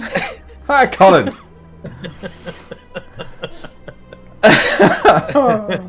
He's in a safe place. Nice. Oh, good lord. Oh, that reminds me, earlier I was thinking of, like, for Barla Von and races like the, God, what's Barla Von's race again? It's not Elcor, it's, Volus. Volus. Thank you. Yeah, I was imagining, like, a parasitic race that could actually form, like, a bond with a race that has, like, where they're given genetically to euphemisms and double entendres and like heavy implication, where they sit on the shoulders of sit on the shoulders of the other race and they make the air quotes for them. Like, it's just a mouth and a pair of arms, and so when they say, "Yes, I'm sure you'll be quite safe." Why don't I trust that one? Love the escalating combination puzzles in Last of Us 2. There was one we were able to solve just from incidental story stuff. Oh, there you go! Oh, nice. Yeah, it's always... people said same comments on wedding day. It's nice. That's cute. Yeah, it is always frustrating, isn't it? Sorry, Carl, I'm stepping over you again. No, not at all. I'm all good. Hey, Maud, welcome to the stream. Lovely to have you here. Maud! Hello. We're halfway through and we've had 2, possibly 3 conversations in game, so we're just streaming ahead. But what else is new, huh? Am I right? Another vote for Liara. Oh yeah, there it is, 2-1. Yes. Oh wow. Oh, that's what we need now. That'll be the next step. We need. Go ahead. We're still like 3 sessions away from actually recruiting her. Sorry, 5 at our speed. 6. Yeah, we need gifts. We need gifts for the characters when they get voted for. Ah, Yeah. good idea. Yeah. For Because sure. chatbot should be able to pop them in. I'll make that happen. Kevin enjoys stepping on Colin. Only when asked. Only when asked. That feels so much better. Alright, let's do the thing. You got it, Maud. Maybe I can help. I have a friend, Septimus, a retired Turian general. I won't discuss the details, but he wanted me to be more than I could be. We had a falling out. Now he spends his days in Cora's den, drinking and spreading lies about me. If you would speak to him as a fellow soldier, I believe he will listen to you and let the matter be. No! Nice! Bad touchy, consort! Bad touchy! Carrie's voting for her favourite Star Trek series? I just finished that the other day. Oh, really? I was watching it. I did. And the last episode was pretty shit. But it's over now. Yeah, and now I'm onto the animated series. Hilarious. Nice. Oh, my. Original series is your least favourite Star Trek series. Is your favourite... Is it Picard now? Or is it... Tell us more. Like, what's your favourite? Discovery? I haven't really watched... I mean, like, I definitely want to hear that from Carrie, but yeah, I've only really ever watched... DS9. Great. Oh, there you go. Yeah. I've only ever really watched the original series. So Yeah. I haven't really watched any others, like complete episodes of anything else. Oh, okay. Well, I've heard a lot of people say really good things about DS9, and I watched a bit of it back in the day. I didn't watch it through to the end, but to me it's more analogous to Babylon 5 in that it is from the get-go they're trying to create like a cohesive overall story. Nice. Yeah. See, what I really want to know is, after all the crazy shit that went on in TOS, how they're going to justify it in the other series. You know, because there was just some mad stuff to do with aliens who had godlike powers and that sort of stuff. It's just whoa, it's beyond. It really is. So, yeah. And how they're going to go, how do we make sense of this in the whole universe right now? I really want to see that. Yeah. And it's just like, I'm just going to sweep that under the carpet. Yeah, that never happened, you know. Yeah, we'll just wreck on that. Yeah, and Carrie, that's certainly... I hope that my comment didn't come off as me trying to go, that's just a rip-off of Babylon 5. Because that opinion is definitely out there. But I mean that there's very much a similarity in that they have a core cast that they allow to evolve, and they take them through arcs, and they're definitely dealing with sort of more of the intersection of real life in there. Yeah, because DS9 was the first show that then sort of took Next Gen to go, yeah, okay, the Federation has a Black Ops team. It does, okay. And you're like, really? As an organized military force, there are people doing things that are not morally on the up and up. I never would have thought. Yeah. Oh man. Yeah. Which I wonder if you can make a case then that DS9, and there's probably, Carrie, you would know more about this than me, but I wonder if there's a case then that DS9 then makes Next Gen better as well, because those themes and that evolution of like the complexity of this is what the Federation is and what they stand for then kind of cross-pollinate back. Yeah, like the Four Lights episode of Next Gen, still one of my favorites, my favorite pieces of television. Fucking just tears you apart. Yeah, if you're... Yeah, I won't spoil it then. Good point. Don't. Got it. They couldn't explore darker things like that until Gene Roddenberry passed away. Oh, wow. Okay. Really? Bloody hell. Excuse me. Alright. Great. What happened went between you? wrong? I respect his privacy too much to go into the details. If he wishes to tell you what happened, that is his prerogative. It's his prerogative. Everybody's talking, I am now just walking out of the bar. No, I lost the rhythm there. Out into the concourse now. There we go. Let's go to the chorus, Dan. I am down in chorus, that's where they will pour us all another frosty beer. It's my prerogative.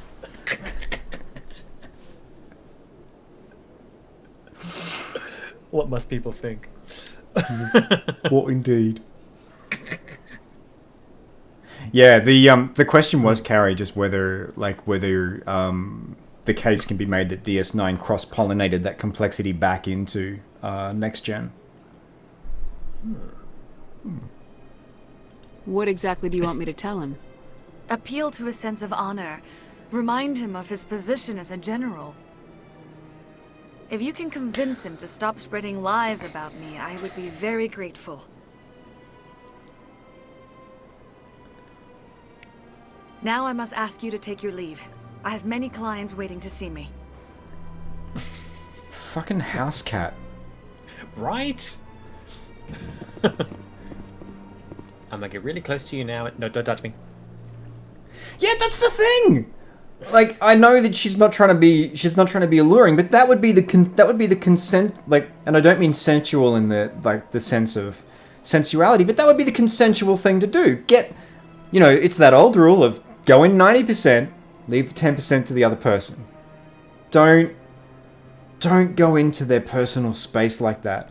That was one of the things that really stood out, and I know it's just to show aging poorly, but Babylon 5, my partner and I were making like it was basically a running gag between us, and the character is written with the best of intents, but Stephen Franklin, we rebadged as Dr. Bad Touchy because there would be shots where he would have a patient in med lab, and they would frame the shot. There's the patient, and then there's Stephen Franklin like running his hand through their hair. No, not cool. Not cool at all. What? Right? Oh, dear Lord. And I know that, yeah, they were trying to show that he was a fairly earthy guy. Like, his side plots are all about romance and sometimes, mostly about finding himself, but a little bit of sexuality. But so they were trying to frame him as a human character, but it aged very poorly because it just comes across as like just super non-consensual. Right. Holy crap. Yeah. Dr. Bad Touchy. I love it. I have to admit, I'm a little nervous. Yeah. Sure. What's next? Yeah, I think we're going down to the lower wards. Wrex is downstairs. Garrus is downstairs. Saren is who knows where. And assignments. What do we got? So we've got to go talk to Septimus and Chorus Den. Yep. Yeah. We Dab's gonna keep whatever. Yeah. That's yeah. And so's that. You know what I reckon we should do? I reckon we should do shout-outs, take a break, and then let's go pick up Wrex. Yeah, sure. Although, I think you have thoughts? We'll encounter Garrus first. I think. Oh, okay. Or do you want to? Because if we go to the wards as they are, yeah, we'll have the. Oh, hang on. Do you want to hit up Chorus Den with Wrex's firepower? Okay. You know it. Sure. Yeah, but I mean, we can do the Garrus mission first. We can have that conversation with him and then encounter Wrex. Is that where your head's at? I like your way better. Let's do Wrex first because we didn't do it like that this time. I was just thinking we could do a bit of shooty. Love it. Okay. Love a bit of shooty. Fantastic. Yeah. Cool. You know I like to go to church twice on Sunday. Really? Pew pew. Take him to church, boys. Radio. All the hoorays for Wrex. Alright, let's we do have, hang on, bear with me for a quick second. No! I still haven't fixed. I haven't fixed us a chat. I haven't fixed this a chat window yet. That's next on the list. We don't have a chat overlay for this. I don't have a pen. I'm just gonna... It's shambles! I'm gonna kick over my water bottle and everything. It's clearly time for a break. Yeah, I'll make a note during the break for that. So, let's do some shout-outs without... I know, oh Kev, there's the mock sympathy. Oh Kevin, everything's falling apart. Just... You expected professionalism, that was not what you got. Exclamation mark lost. Yeah. Yes, exactly. Yeah, we'll get that we'll have that chat together for next stream. We've been getting stuff together. We've got our nay command in place now as well, just as a quick reminder while we're doing this.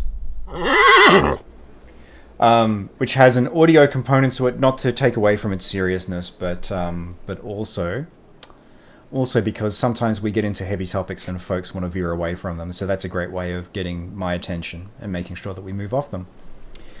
Yeah, because as much as it's that striking that balance. We always try and, this is a space where folks can talk about what's in their minds. It's not just enforced positivity, but sometimes people are having a bit of a troubling time. So that's our way of making sure that we can walk that line. Walk that Grimes line. Faux show.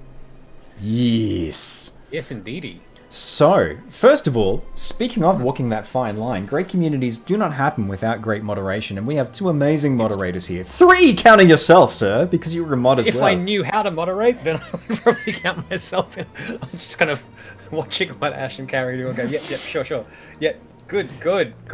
I've done exactly the same thing. Given that your version of Twitch clips is to take a video on your phone, I really want to see what happens if you try and ban someone from the channel.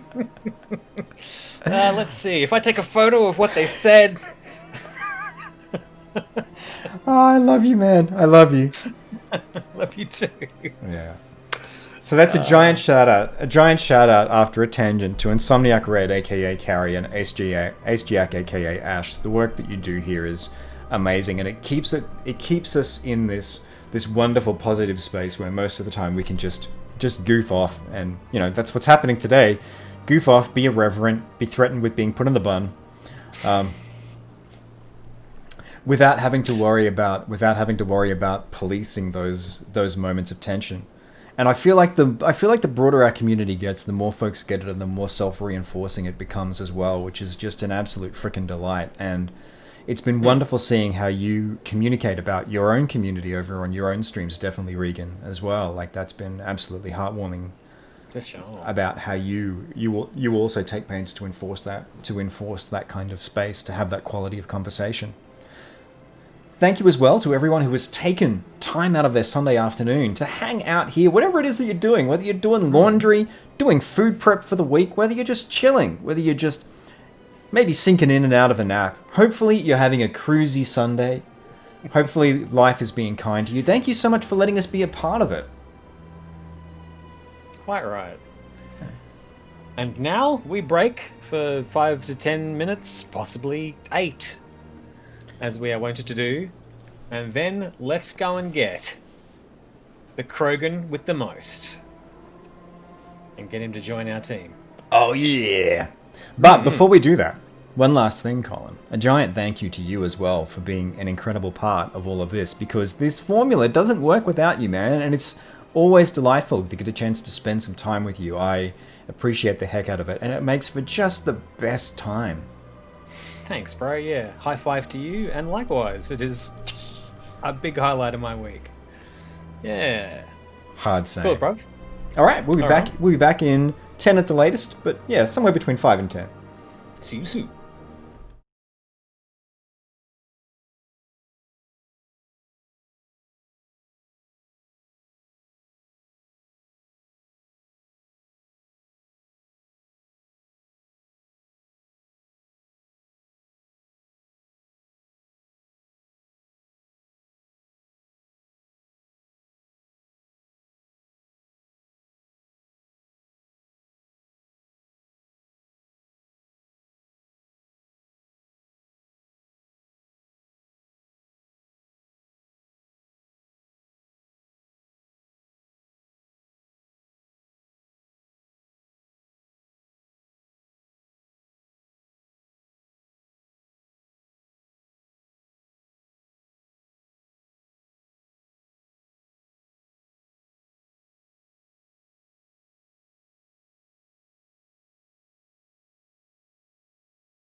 Gotta eat.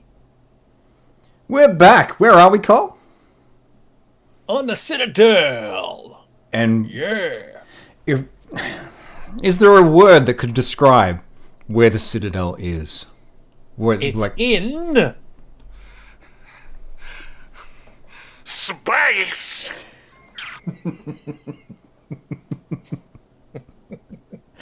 Ah, so good. Timbo. Thank you, Tim. Don't get me wrong. I love it. I've only heard good things about the Cool. Let's go get Wrex because my god, that guy. Wrex is so good. So we'd have to go all the way to your left there, probably, and then across the bridge. Yeah, that bridge. That would do it. Towards... Because where are we going to get Wrex? We're going down to CSEC, or...? Oh, yeah, good point. So, yeah, we've got to go... Oh, we can just go straight across that bridge. Oh, no, wait. No, because that's to HQ where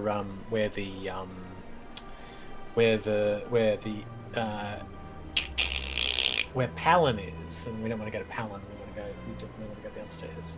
Oh, okay. Hang on. Let me just double check then what the... No, not our inventory. Let me just check what our mission's telling us to do then. Which I know is what you've just told me as well. But... Hang on. You sure? Because it says in the mission, it says go speak to him in the CSEC Academy. Oh, yeah, but that upstairs is the CSEC office. Oh, okay. So where am I... So, sorry. Okay, now that I've caught up with you... You got to go to lower wards. Alright, let's do that. Yes. Lost again. Already. Are we? Oh, man. A spectre is never late or early. She arrives precisely when she intends to. Where is a whole different matter, though. Wherever you are, you're there. Yeah. So left at the end of the bridge. I'm going to take a moment to pat myself on the back for actually considering a few of the use cases for that script. And the fact that it actually responds when you... I mean, romancing Tim Curry is absolutely... Who wouldn't? The only thing I've got to do now is just get it locked in some flexible way to our schedule so I don't have to keep turning it on and off. Right. No, we're playing Control. You can't vote for romance options. Oh, it's a shame that Heartbroken's gone too, because the game that we played on Friday night for a little bit before going back to Control, West of Dead, I think, would be right up his alley. Oh yeah? What's it all about? It's a roguelike, and you play... very Deadlands feeling in that you play basically this gunslinger who has come back from the dead, been reanimated, and it's got that roguelike feeling of like you don't know what's going on to begin with much at all, but there's voice acting by Ron Perlman, which, you know, that tells you a lot, and it's a fun gameplay loop. I've been playing it a bit more since, and yeah, I'm really enjoying it. But yeah, I think because it's basically Old West / Gothic horror, and I think that's something. In light of the recent attack on Eden Prime, many colonial investors are pulling their support for future projects. Proponents of expanded human colonization insist that Eden Prime was an isolated case. Nevertheless, colonist enrollment has dropped sharply. Many colonial proposals are on hold until backers have some reassurance that human colonies will be adequately protected. And by human qualities, we mean our investments. Yeah, human colonies. Thank you, parasitic air quotes creature. Do the human colonists give us money? God, there's an ugly overlap at the moment too to, you know, what's going on in the world with that was just an isolated incident. Just keep doing the thing, everything will be fine. Oh man. Do you really think we'll find him down here? He always stops in for a few games of Quasar before he makes his drop. Hey, child, what do you say we go hang out at the bar and wear the same shirt, just stand in the corner and gesture? Wouldn't that be awesome? Silently. only 2 of us will be talking, but there'll be 10 of us in the room. Yeah. Good. It's not awkward at all. Okay, Chad Squad, deploy. Chad Squad. Yeah. Chad. Oh, keep her in there. Yep, keep it. Great. That one's a keeper. Nice. Human colonies. Buy one today. Shake it up. See what happens. Put a Mentos in it and see if it explodes. I think you'll find they were called Mentats, Colin. Hey, you're in Arrakis. What are you doing?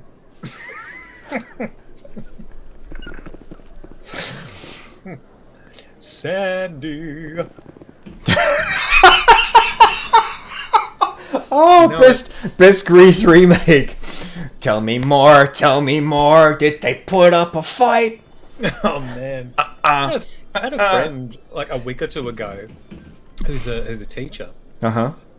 Put up a post on Facebook about so what musicals haven't aged well and you wouldn't get your kids to do in school nowadays. And like there was like a few dozen comments and nobody had mentioned Grease. And I was Really? Like, surely, come on. You know the one that has the song about date rape? Oh my lord. And the one where, you know, the woman has to change essentially who she is completely to get the man. Yeah, and it comes so close. It comes so close because he changes to what he thinks she wants, but then like that all gets very much swept under the rug, and it's like, oh no, we're back to being greasers in jackets and everything because now she's a sex pot. Mm-hmm. She's smirking. God damn. Yeah. And I loved that musical when I was a kid, only because Owen J was in it. But you know, Because who what? only because Owen J was in it, and I had a crush on her. But you know, Oh. I mean, who didn't? It was the 80s. it's true.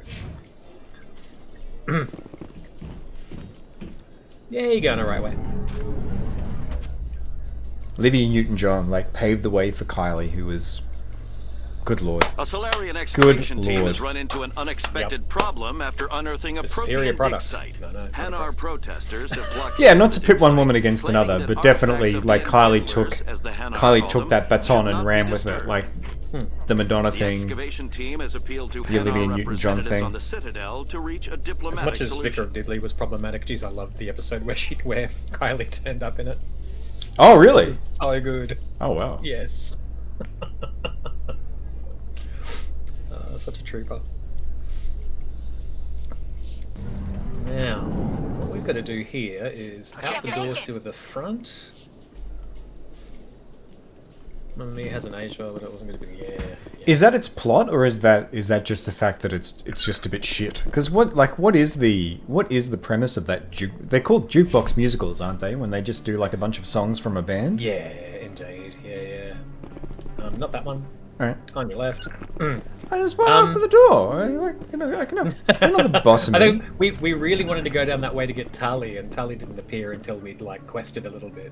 I remember that. Yeah. Down the stairs there on your left. Let's do that. Yeah, indeed. I don't know much about Mamma Mia, and whenever I see the poster, I just see a dozen white people, and I'm like, I don't know if I'm interested nowadays. Oh yeah, Officer Lang! Oh yeah. Hey, I know you. You're Shepard, right? I saw the monument at Akuz. They got a whole section about you there. It's a miracle you survived. Looks like you have a fan. I'm sorry, I just never thought I'd meet someone like you in person. But a cool fan. My name's Lang, Officer Eddie Lang, Unlike that Citadel other guy. Security. Yeah. It's an honor to meet you, Commander. What are you doing down here in the wards? Anything I can help you with? His part of his eyebrow clips when he blinks, and it looks like a particle is falling off him, or going back up him. And I said he looked like Sam P, didn't I? Sammy P. Yeah, I can see it. Yeah. Yes. Yeah, right. Yeah. Same. I think that is the way it is. Yeah. I saw We Will Rock You at Brisbane Arts, and it was there. And kind of like the musical, and then it really petered off. Like the script was kind of terrible. Yeah. Like Act 3 beyond, it kind of started to take a nosedive, which is kind of sad. It was building up to be something really cool, and then it just wasn't. So, but I think by the time it's like, this is Ben Elton going, "Got your money," and then yeah, kicking you out the theater door. So. Endings are hard, and I couldn't be bothered. And bye. Like what? Oh yeah. Yeah, right, Carrie. That would have been so good. And Julie Taymor is such a good director, but yeah, apparently that was just an albatross of a production. Yeah. Yeah. Good lord. Yeah, it would have been. Somebody breaking their actually breaking limbs in the first season because of the stunts, and yeah. Yeah, one of their Spider-Men got seriously injured. Stopped running the year before you visited NYC. Yeah, that would have been. It would have been fun to watch it just as a, if nothing else, just as a train wreck. Yeah. I want to find out about its life beyond. Oh, there you go. Why'd you join Citadel Security? I don't know. Seemed like the right thing to do, you know? Maybe it's in my blood. My grandfather was a cop back on Earth. It's kind of what CSEC is. Police for the Citadel. I'm still pretty new at it, but I like it so far. Way more interesting than staying back on Earth. You get to meet all kinds of cool aliens, like those Hanar. Wild. Plus, CSEC gets a lot of respect here. We uphold the law. People, even aliens, appreciate that. Oh, sad face for characters whose positioning in the story has not aged well. But then again, we are a cop as well. We are space cop.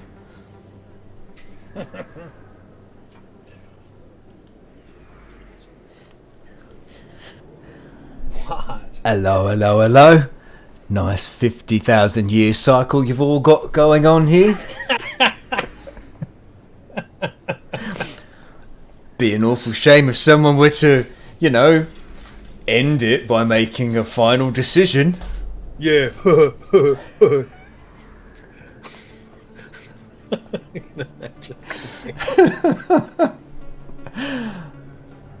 do you like working here on the Citadel?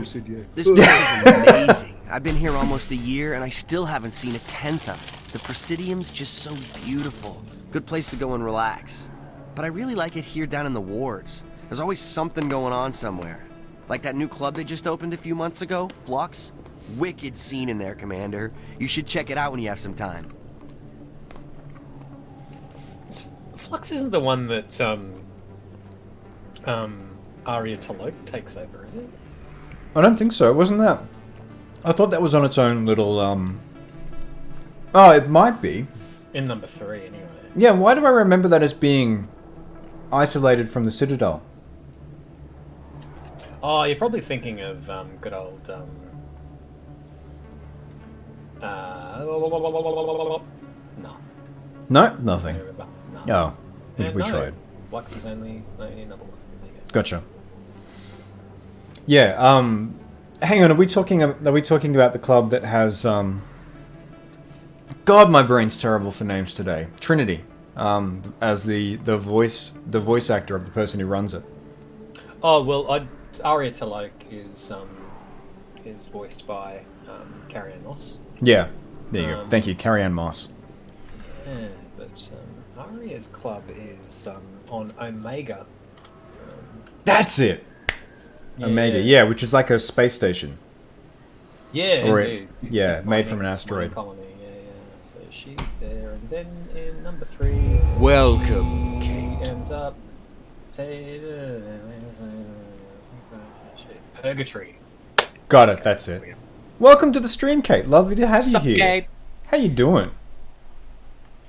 How is life treating you? So it looks like Flux is a ME1 only type of thing. Got it.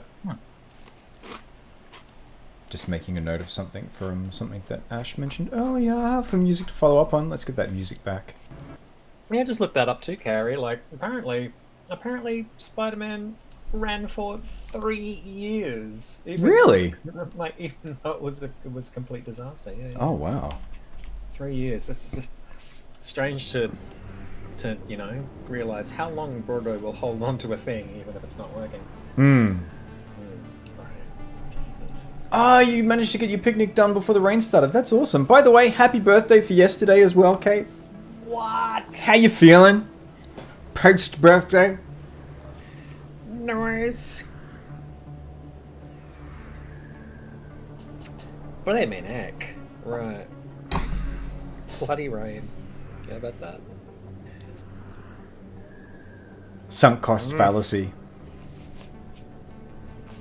Yeah, sure. Yeah. No, that sounds about right. But that was still running a loss, so yeah. I made a very expensive boat that looks kind of like a penis, but it didn't float, and now it's on the ocean floor. It's kind of my sunk cost fallacy. It's a little bit like that, which is why it's fallacy. A respectable 35. What a good number. Done. How much do I need to pay you to watch you two play Desert Bus live on stream? Oh, Desert Bus, of course. Yeah. Good God, does that have co-op?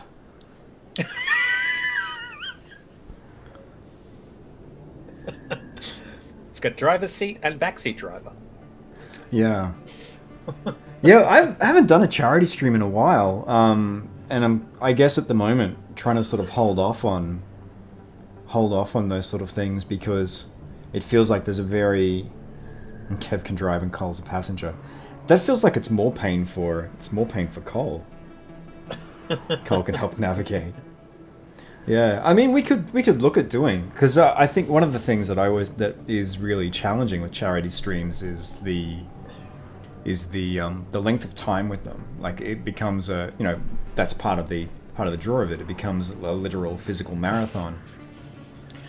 So we could look at doing something like that down the track. Oh my god. Apparently Desert Bus has a VR mode now. What?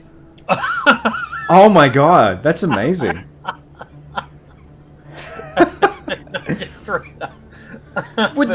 the last review on Steam is only one word. No? It is pain. Because with the resolution of the graphics, wouldn't that just be automatic? It seems like you'd just get automatically sick almost straight away. Lord. Oh wow.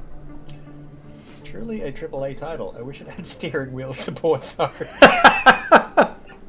Most helper reviews in the last 30 days. I mean, it's good, I guess. Yeah. Haha, bus go vroom. Good Lord. Oh wow. Yeah, we will. No, let's Yeah. not do that.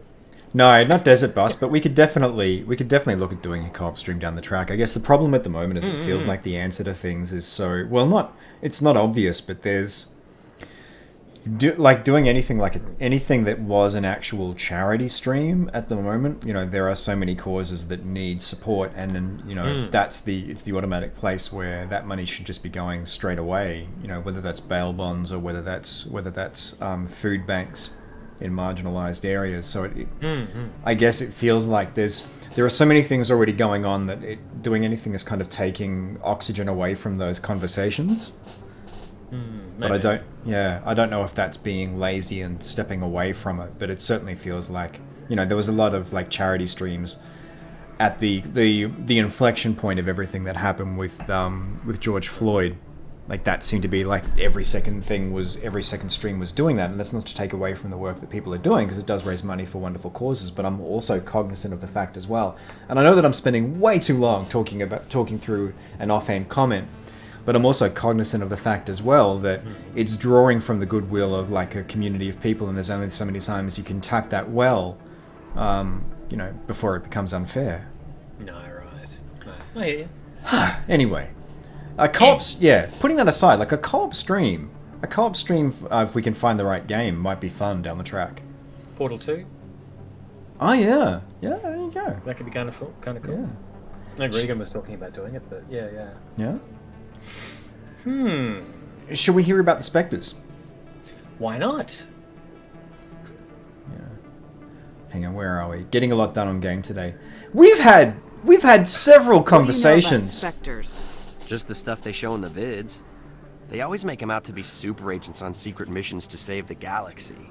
I know it's not really like that, though. Some of the other CSEC guys don't like them too much. Figure they shouldn't be able to operate outside the law. But if they were so bad, the Council wouldn't use them, right? Yeah, I mean, we've got this extrajudicial button we can press to get things happening. It can't be bad. So there's that guy called Saren. We don't like to talk about him anymore. No. Speedrunning. We are speedrunning. Co-op Little Big Planet 2. I've tried to do it with my daughter. It hasn't worked well. But although we'd need PlayStations for that. That would make that tricky. That I'm not gonna do. Good No. God. You're a PC person.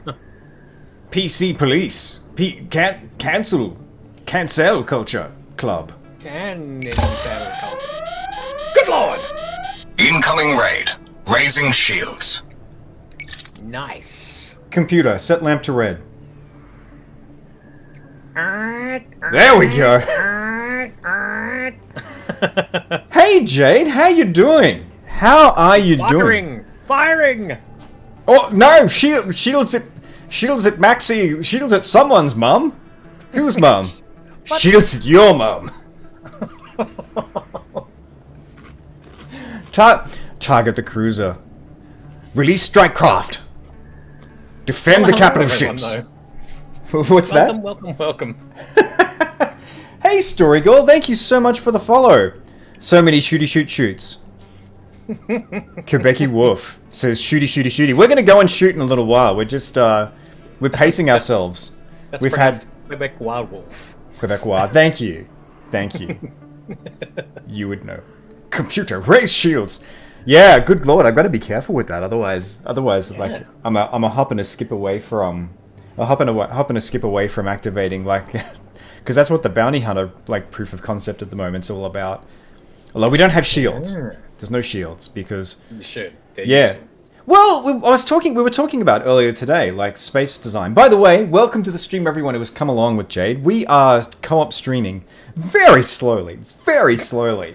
Mass Effect. And having an absolute blast doing it. It is. We stream in this slot regularly on Sundays. Kyle, would you like to say a little bit about yourself to folks who have come along and joined us? Well, hello. I am a Brisbane-based actor for stage and voiceover artist most of the time. And I love Mass Effect. So good, and I was absolutely chuffed when Mr. Kevin said, "Hey, let's do this together." So I haven't got my own streaming going yet, and I'm just doing this on Sundays with Kev, but it is much fun. I love it a lot. Oh my.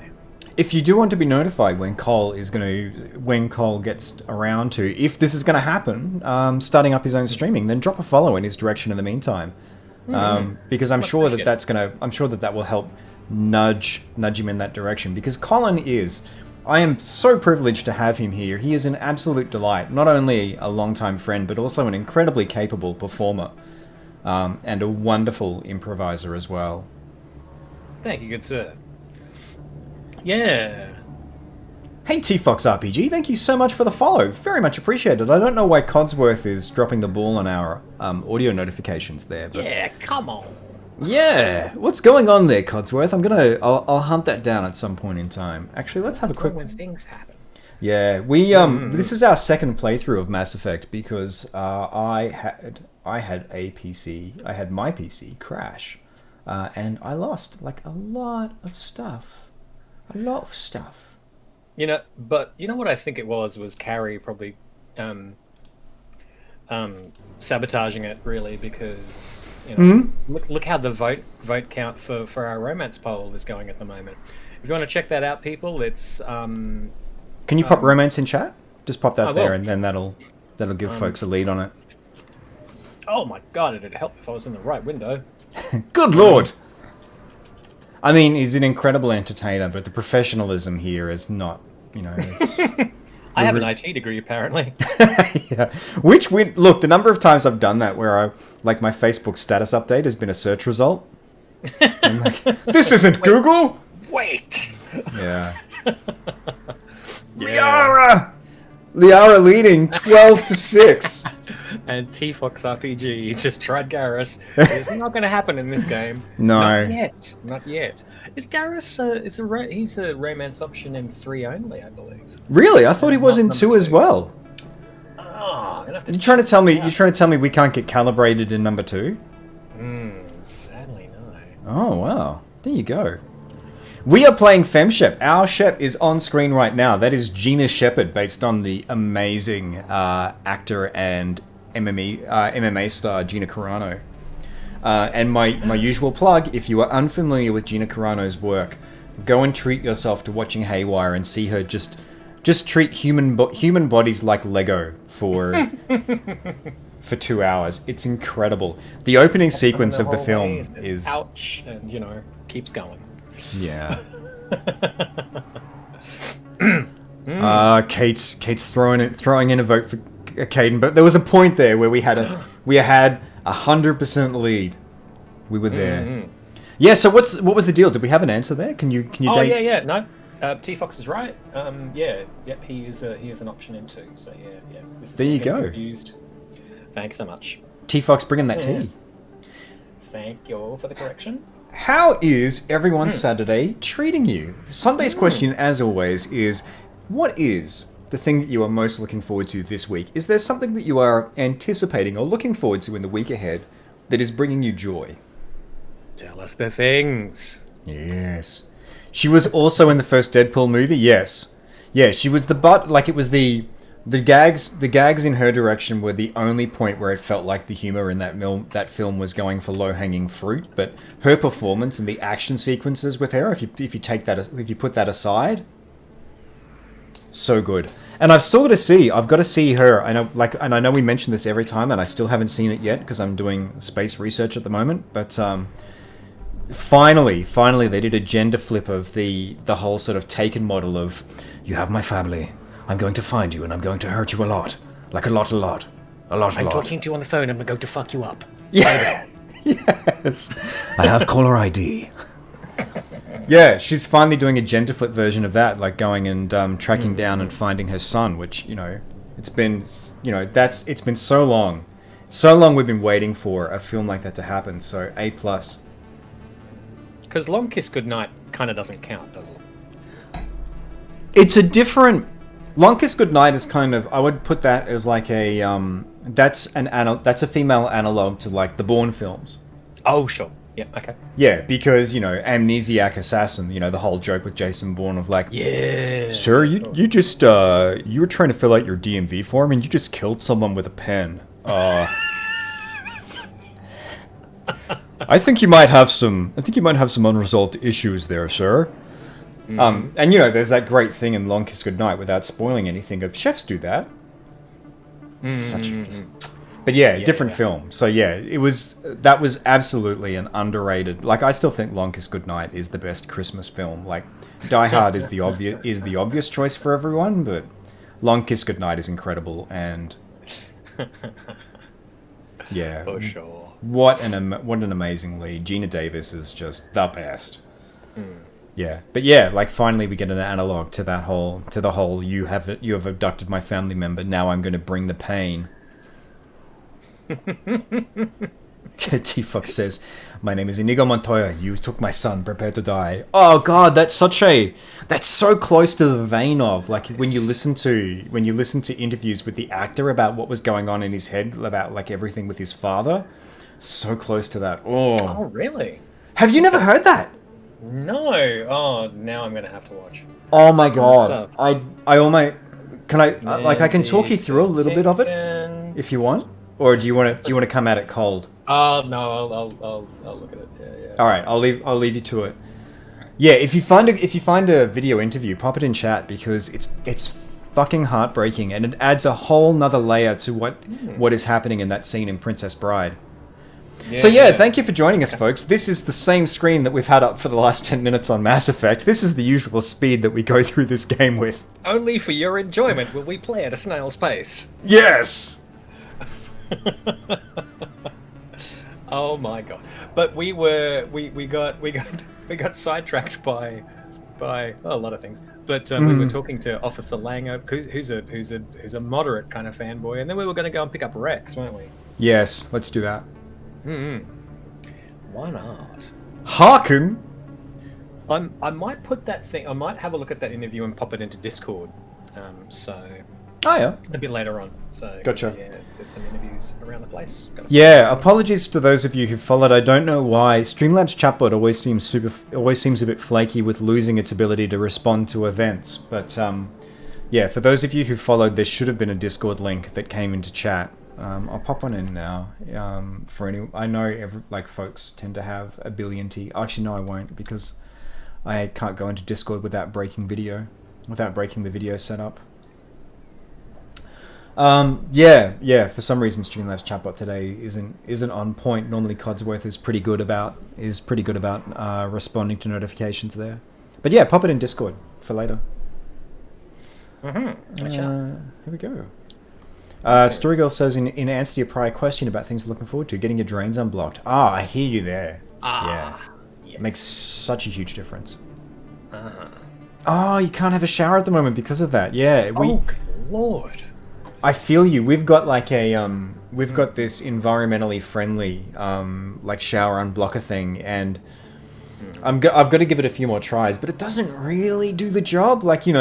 As it's not super environmentally friendly, but you kind of want that thing that you pour down the drain, and then just any biological material just gone. Yeah, and then it's like your drain is clean, but don't think about what's happened to the water supply because all of this is getting flushed out somewhere.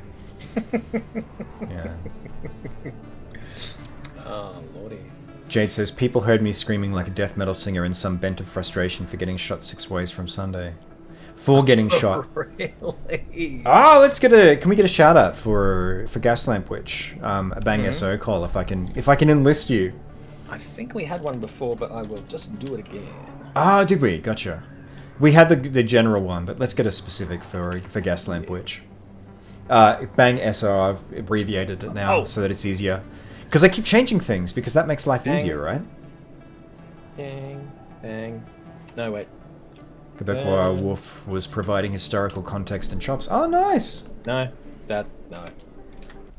Hang on, let me do it. No, that you've already... Yeah, I'm terrible at describing these things. The bang is the exclamation mark. There we go.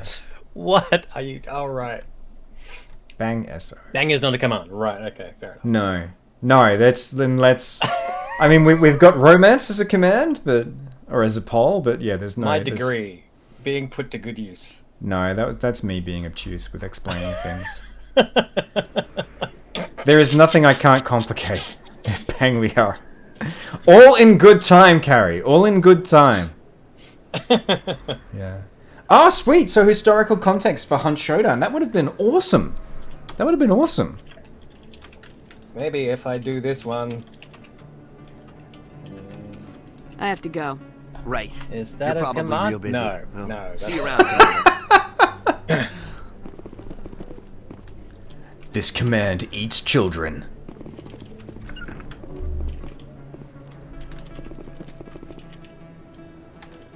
Now you said I can't go to the academy until after next harvest, right? You can you can go to the academy next year. Pete! I see him going to Tracy Station to pick up some power converters! Go back downstairs. No, turn around. Good Lord. Yeah. Alright. Now we go. No. I'm getting XP! Have a look at it. You can yes! You leveled up! Lost again, are we? It's like the 4th time that Carrie's given us that. Yeah, I feel you, Brendan, on those extra lives in Doom Eternal. I find the same thing. Like, an extra life makes me a little bit more cocky, and so I tend to get killed. Yeah. Right. Oh, Colin, name this film. Abandoned son turns up at dad's work and ruins a years-long engineering project. It happens to be one of my favorite films. Nice. 1977? Yeah, right. Mine was my boring description of my favorite film was a couple of friends go for a long walk to get rid of a hand-me-down. Ah, yes! I love it. I love it. That was better than my take on that, which was disgruntled customer returns jewelry to manufacturer. Maud got it. Well done, you. Yes. Later sued for a return of investment money when the study produced no viable results. Yeah, that's one of my favorite Facebook memes that's come around cool. recently. Yeah, just that. Describe one of your favorite films in the most boring way possible. Mm-hmm. Here we go. Jade says Marie Laveau, Cajun cuisine, burial rites, development of arms. Oh wow, that sounds awesome. What? Storygirl says, other than that, the actual thing you're looking forward to is the next Star Trek Adventure stream. Oh, next Sunday morning, and torturing your cast with more temporal investigations. Ah, so is that an RPG that you run on stream? Temporal investigations, good lord. Ah, what was the Trouble with Tribbles callback episode? Ooh. That was in DS9. Carrie would know. There you go. Check out that good tabletop RPG content. Mm. Teen helps give parent. Oh, that's awesome! Oh my. Right. Okay, yeah. Oh. Got it. Dun dun dun dun dun dun dun dun dun dun dun dun. 8 hotel goers winter in a shack while the blizzard passes them over. Nice. Cute. Yeah. What sort of writing do you stream, Storygirl? Tell us more about that. Now, Wrex should be on your right up here, just in front of the elevator. All right. But yeah, I love that game. It's so good. Oh, wait. Here's another one that you might get, Cole. Oh yeah. Knowing me. Indie musician wins unearthed contest, returns to city, and shares memories with the man who changed his life.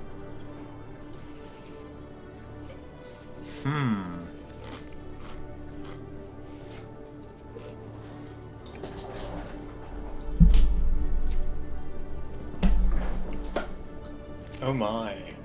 Oh my. Tell me when you give up. Because I need my chew hands on back that one at for a some little point. while. Yeah? Do you want a hint? Yeah, go. It can't rain all the time. The sky won't fall forever. That's too much of a hit. I know. Regan's gonna love that. He was watching that the other day. Oh, really? Nice. Oh! Okay, now, Eric, you gotta go back to your place over there. Poor Eric. Poor Eric. Raven. I'm Eric DeRaven. Oh. Where's Wrex? Wrex is supposed to be just hanging around here. That's weird. Is he? Yeah, absolutely. Lost again. Oh, are we? Witnesses saw you making threats in Fist's bar. Stay away from him. Fists and I'll take wrists. orders from you. This is your only warning, Wrex. You should warn Fist. I will kill him. You want me to arrest you? I want you to try.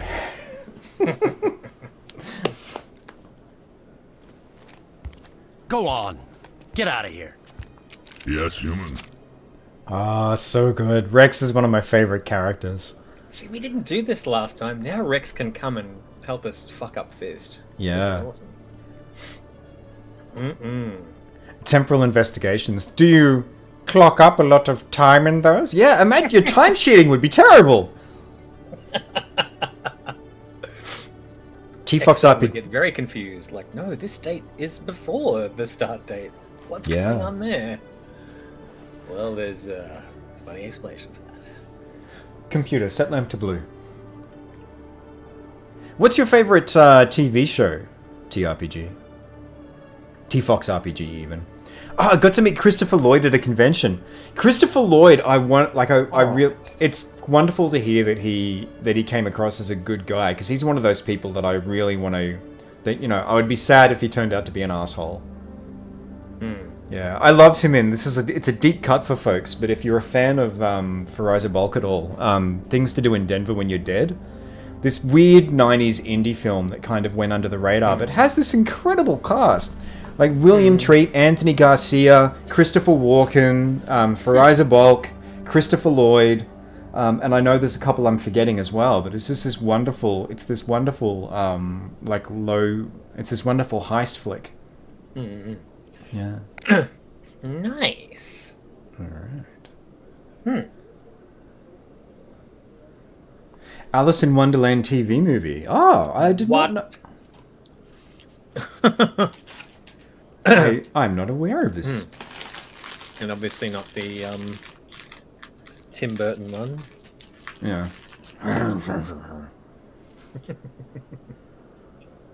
Mix of stuff. Currently working on a nanopunk teen thriller novel, a short story about a Neolithic reptilian hexapod, and working on tabletop RPG setting based around the modern iteration of the hexapod race. Huh! Written a trans anthology, written a pretty complete treatment of nanopunk TV series, and most of a film script for a prequel to the TV project. Wow! Good lord! Yeah. Done heaps. That's huge.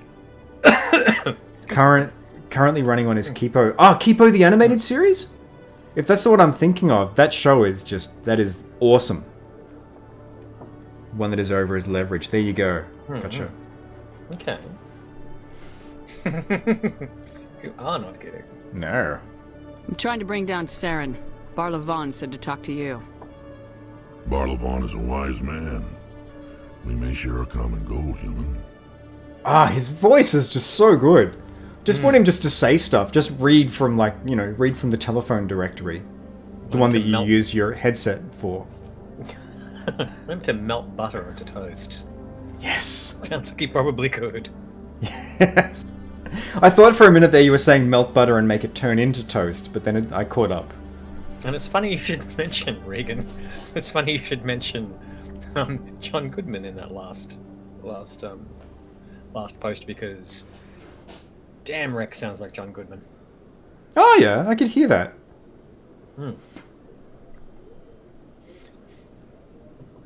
Miranda Richardson, my heart. That's the one that's been really fun. Really like the last season of Sha'ira. Oh yeah, the Sha'ira remake is amazing. I've still got to see the rest of it. Oh, Wrex Satnav pack would be great. You want to turn left here, human. You're going the wrong way, but that's no matter to me. See, you do it better than me. I just start going into gravel and dirt rather than the base. How many barrels am I going to have to put into you before you turn the right way? Yeah. See, a Clint Eastwood voice pack wouldn't work because you would just end up being perpetually lost. Yeah, well, right. reckon you should turn left. Wait. Oh shit.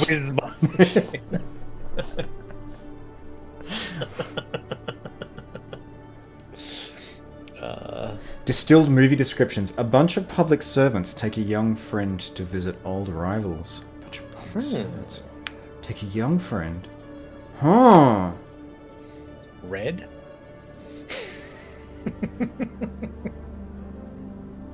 Are they public servants though? I mean, yeah, good point. Could be. Yeah. They certainly serve things to people, right? You know what I'm saying? No stress, Jade. Thank you so... Oh, there you go. Oh, there you go. Cool. Nice. Well done. I still haven't seen the sequel. I really want to see the sequel. Yeah. The first film dignified by the presence of Carl Urban. Or as we like to call him online in the gaming realm, Chorban. Chorban! We can't keep her through because we're her fans. Fans. Yes. There you go. Good pull then, Cole. Yeah, spooks are technically public servants. Yeah, okay, good point. Yeah, thank you so much for the raid as well, Jade. It's always lovely having you here, and thank you so much for sending folks our way. Wonderful new friends to chat with. So if we pick him up... No, hang on. Wait, what? If we pick Wrex up... Yeah? And then go straight to Cora's den... Yeah. Will we get the We might need to... Chorus Den version, or would we be getting the everybody's trying to kill us version of the bar? I don't know. Let's find out. Yeah. Enlighten me. I've been hired to kill the owner of Cora's Den, a man named Fist. He did something very foolish. What'd he do? He betrayed the Shadow Broker. A Quarian showed up here on the Citadel. She was on the run. She wanted to trade information for a safe place to hide, so she went to Fist. He promised to arrange a meeting between her and the Shadow Broker. Instead, he contacted Saren. Thank you, Codsworth, for reminding us there. For those of you who are new to the stream, you can find out more about the awesomeness of Colin, the gentleman up there, over at that URL. Thanks for the shout out, Codsworth. What does Saren have to do with this? Well, the Quarian has something that connects Saren to the Geth. He paid Fist a small fortune for her. If we get our hands on that evidence, we can prove that Saren's a traitor. And the Council will have to listen to us. Caden giving a little bit of the Lieutenant Hawk's energy there. If we get our hands on that! It's so good! It's a great plan! We should do it! We should totally do it now! Let me go back to the ship so I can get my signature book. Saren might already have her. Last I heard, Fist still had her. Probably somewhere inside his club. You help me kill Fist, she's all yours. Alright, let's do that. Lovely. I want to know more about your employer. Can't tell you much. All I got was a coded message with the details of the job. Standard procedure. What about Garrus, that Turian? He wants to take Saren down too. We could get the band together and finally save the community hall. We could do a fundraiser. He might come in handy. He was here just before you showed up. Said he was going to follow up a lead on his investigation. Wanted to speak to the doctor at the med clinic. Move out. So if we... Goodbye. No, hang on. There we go. Oh, we've only got 3. And Wrex and Caden? That's it, right? Yeah. Yeah. Wrex and Caden. Does that mean we can go and pick up Garrus from the medical? Maybe. We should go and do that then. Yes. Alright, let's do that. So that means we go back the other... where are we going to... Oh yeah. Behind you there on the left.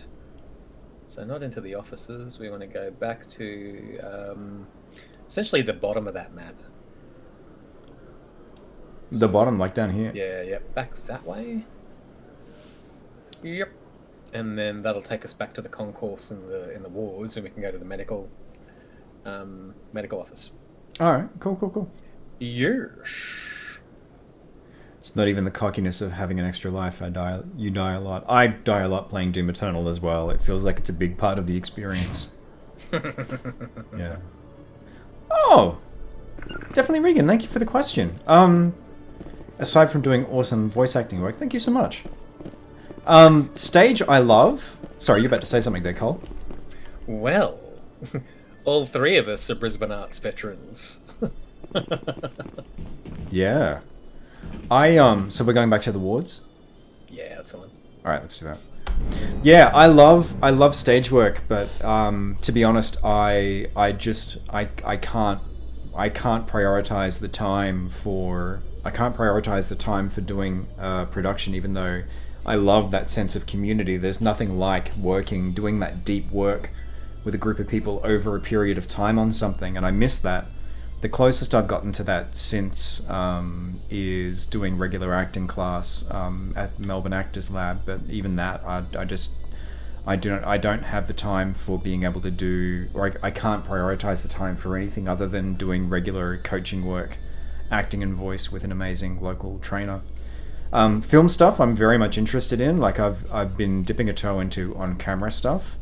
I don't have a lot to speak of there, but I do have a voice role, ADR, as a lead in a film which is doing the festival circuit at the moment, although, as you can imagine, that's pretty difficult territory to navigate.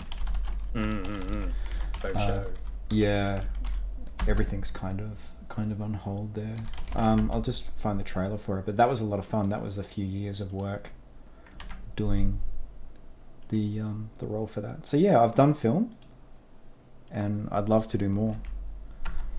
Because all of the different mediums, like, and Cole, this is something you would be aware of more. You'd be aware of more than me.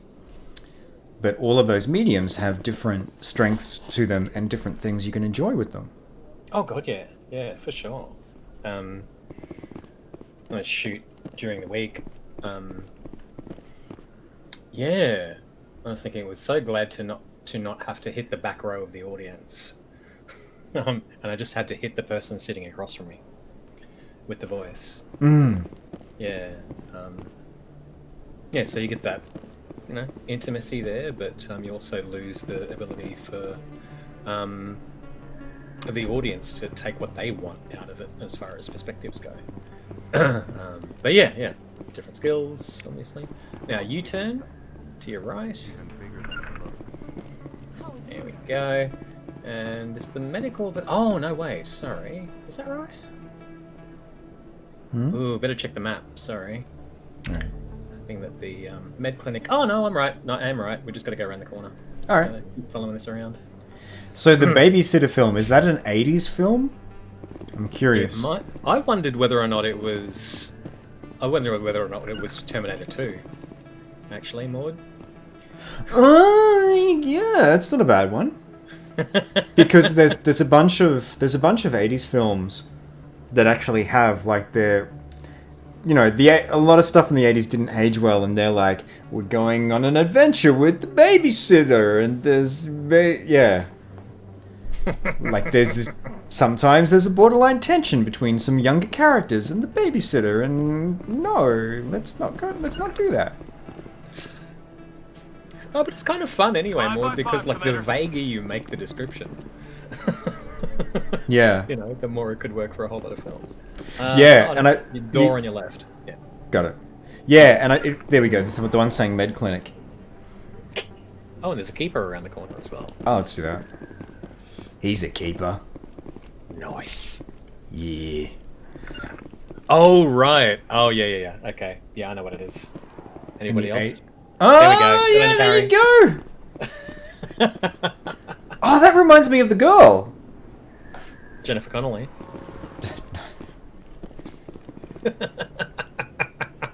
Nice. I didn't tell anyone, I swear. That was smart, Doc. Now, if Garrus comes around, you stay smart. Keep your mouth shut or we'll...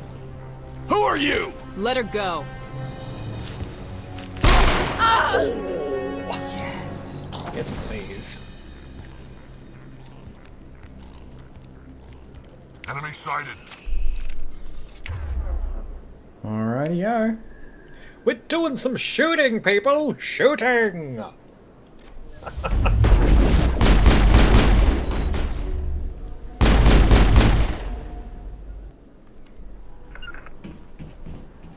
Is that it? No, there's two left. Not for much longer, though. I'll stand near this explosive canister. Lost contact. Oh. Don't suppose you folks want to come out from my cover? line of sight.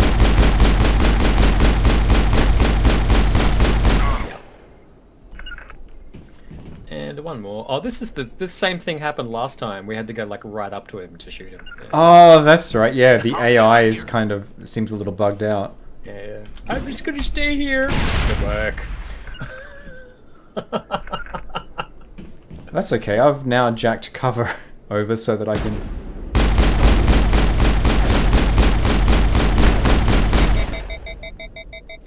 Nice. I think we're good, Commander. Oh yeah, we're good. Okay, so. Oh, there we go. See, I messed it up. It's you remind me of the babe, not the girl.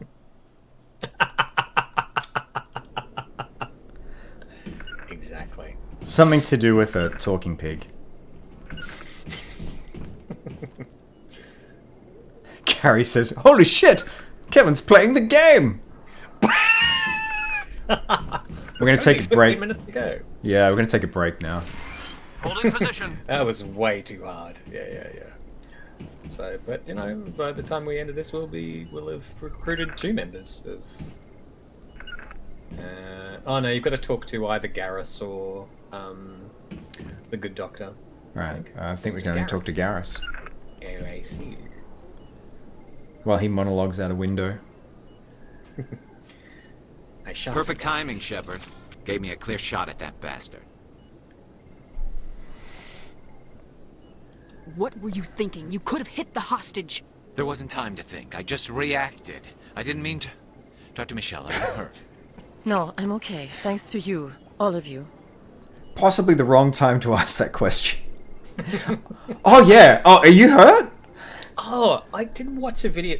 Now I'm digressing. I did watch a video during the week about Mass Effect and morality. Mm-hmm. The way it plays out.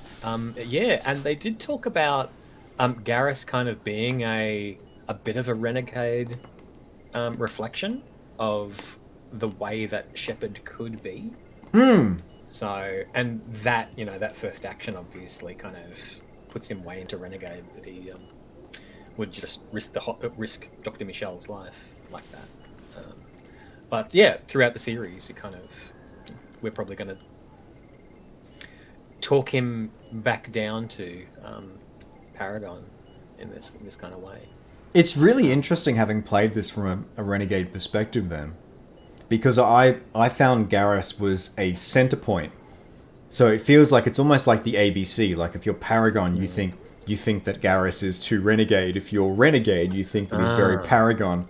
And it was a good way, but like I always felt like I was free falling, and Garrus was like, I'm gonna pop my chute now because you're going down very far, and I really want to be part of that. I think there was also, it's programmed into the game as well that depending on which squad member you take with you, sometimes they will take the moral high ground or the low ground too. Then they kind of put that into the way that they converse with you about certain stuff. So. But yeah, Garrus is supposed to be a bit more renegade than Shepard is. Gotcha. Interesting. Because yeah, I always found like Wrex and Garrus doing a renegade playthrough were two crew members, and I was playing Malshep. Because yeah, a lot of the time, like I missed out on Jennifer Hale's amazing work, but a lot of the time I like to, like if I'm playing a game for the first time, I like to sort of make me in the game. Yeah. But I found that Garrus and Wrex were 2 characters that I was very sympathetic with and would enjoy taking on missions because they had a similar viewpoint. But Wrex felt like he was more down that renegade path because you'd shoot people in the kneecap and Wrex would be like, yeah, they had it coming. Whereas Garrus would be like, maybe due process? But yeah, he's still very much like not sort of like you'd never get to a point where Garrus would be like, I think that was wrong, Shepard. Yeah. We are digressing. It's because of our love of a classic Canadian teenage television show in the 80s that we took a lot of our cues from, Digressy Junior High. I will post that video up for people. It's called Mass Effect Analysis: The Shared Ownership of Commander Shepard. It is about the kind of the nature of like who's in charge of the narrative. I think is the thesis question of the video. It's about an hour, so it's a bit of a long stretch, but give it a watch. There it is. Yeah, it's pretty cool. Wrex looks at it from a warrior culture. Yeah, I'm not sure if this is a way of saying the same thing that you've just said there, Jade, but Wrex feels like he approaches things very much from a pragmatic individualist approach. Yeah, right. And that might be an overlay. Like certainly when we get to Mass Effect 2, his conversations have very much because of where we find him. They have that overlay there. But yeah, that's an interesting way of framing that. Mm-hmm. Yeah. The moral high ground, an excellent place to cite your artillery. We're really well placed here. Wrex wouldn't harm a civilian even mentally. Garrus is perfectly willing to gun down Sidonus in Mass Effect 2. Oh, I'm trying to remember who Sidonus was. Oh, the buddy who betrays. I think the story is that he joins a pack of joins a gang, and because he gets out of CSEC, and then he gets betrayed. He gets betrayed by Sidonus, and the whole troop gets wiped out. Gotcha. Yeah, but there's more to that story than we're letting on, obviously. So. Gotcha. All right, let's finish up this conversation. Yeah. I know those men threatened you, but if you tell us who they work for, we can protect you. They work for Feast. They wanted to shut me up, keep me from telling Garrus about the Quarian. The one I told you about, Shepard. She must be able to link Saren to the Geth. There is no way the Council can ignore this. This is such a good moment. Like, I know this is the second time we've come to this, but having Wrex and Garrus in the same room. It is cool. Yeah, and going, yeah, we gotta fuck Saren up. We gotta go rescue this person.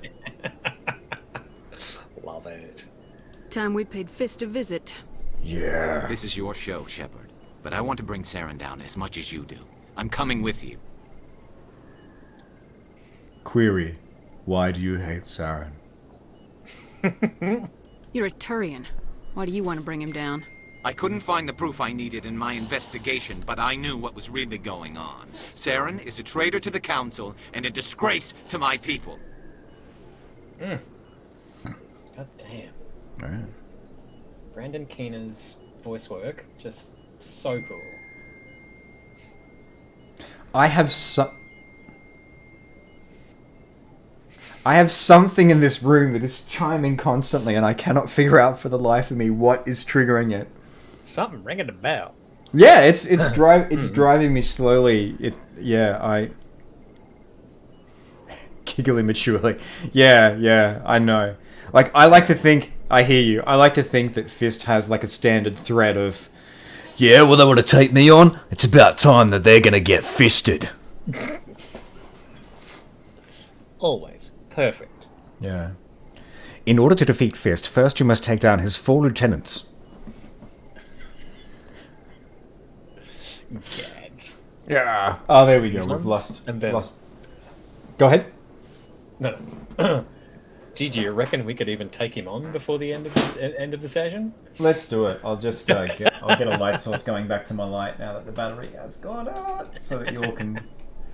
I mean, no one needs or wants to see my face, but let's just pop. Untrue. Who agrees with Untrue, me? you say. Who wants to see Kevin's face? I do. I Who say agrees? piffed. Yeah, 4 lieutenants and a general. There it is.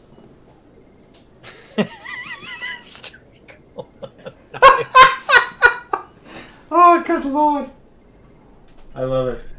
Alright, bear with me for 2 seconds. Gotta hit it the most cheesy way possible. I'm sorry, the most skeezy way possible is first you get the lieutenants to bend over, then you get to the feast.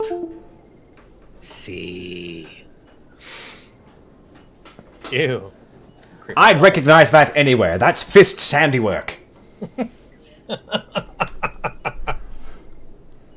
Welcome aboard, Garrus. Fist is going to be waiting for us. When we hit him, we better hit him hard.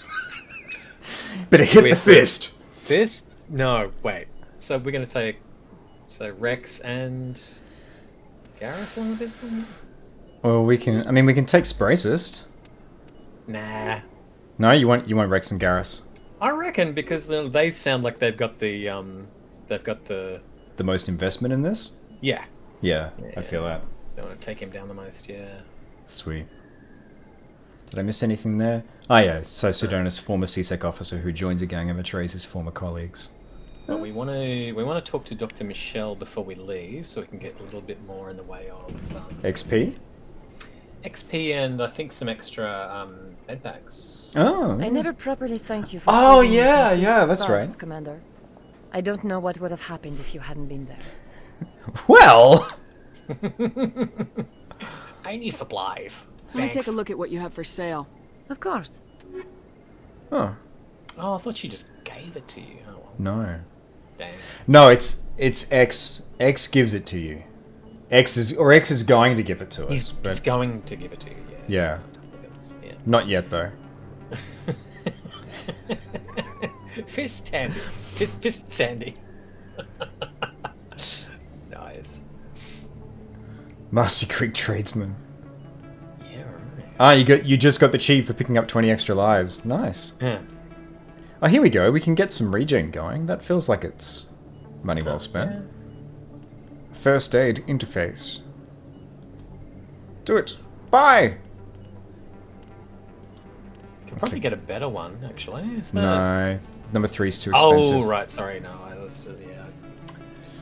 I always forget this. It always takes a second. Like, there's a buy button there, but it's the accept button over here that's the thing that I want. Yeah, right. Yeah. Oh, God. UX is definitely a thing.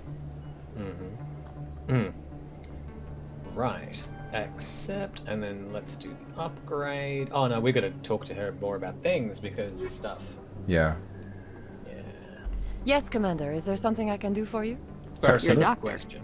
How did you end up here on the Citadel? My parents brought me here when I was young. My father was a medic with the Alliance.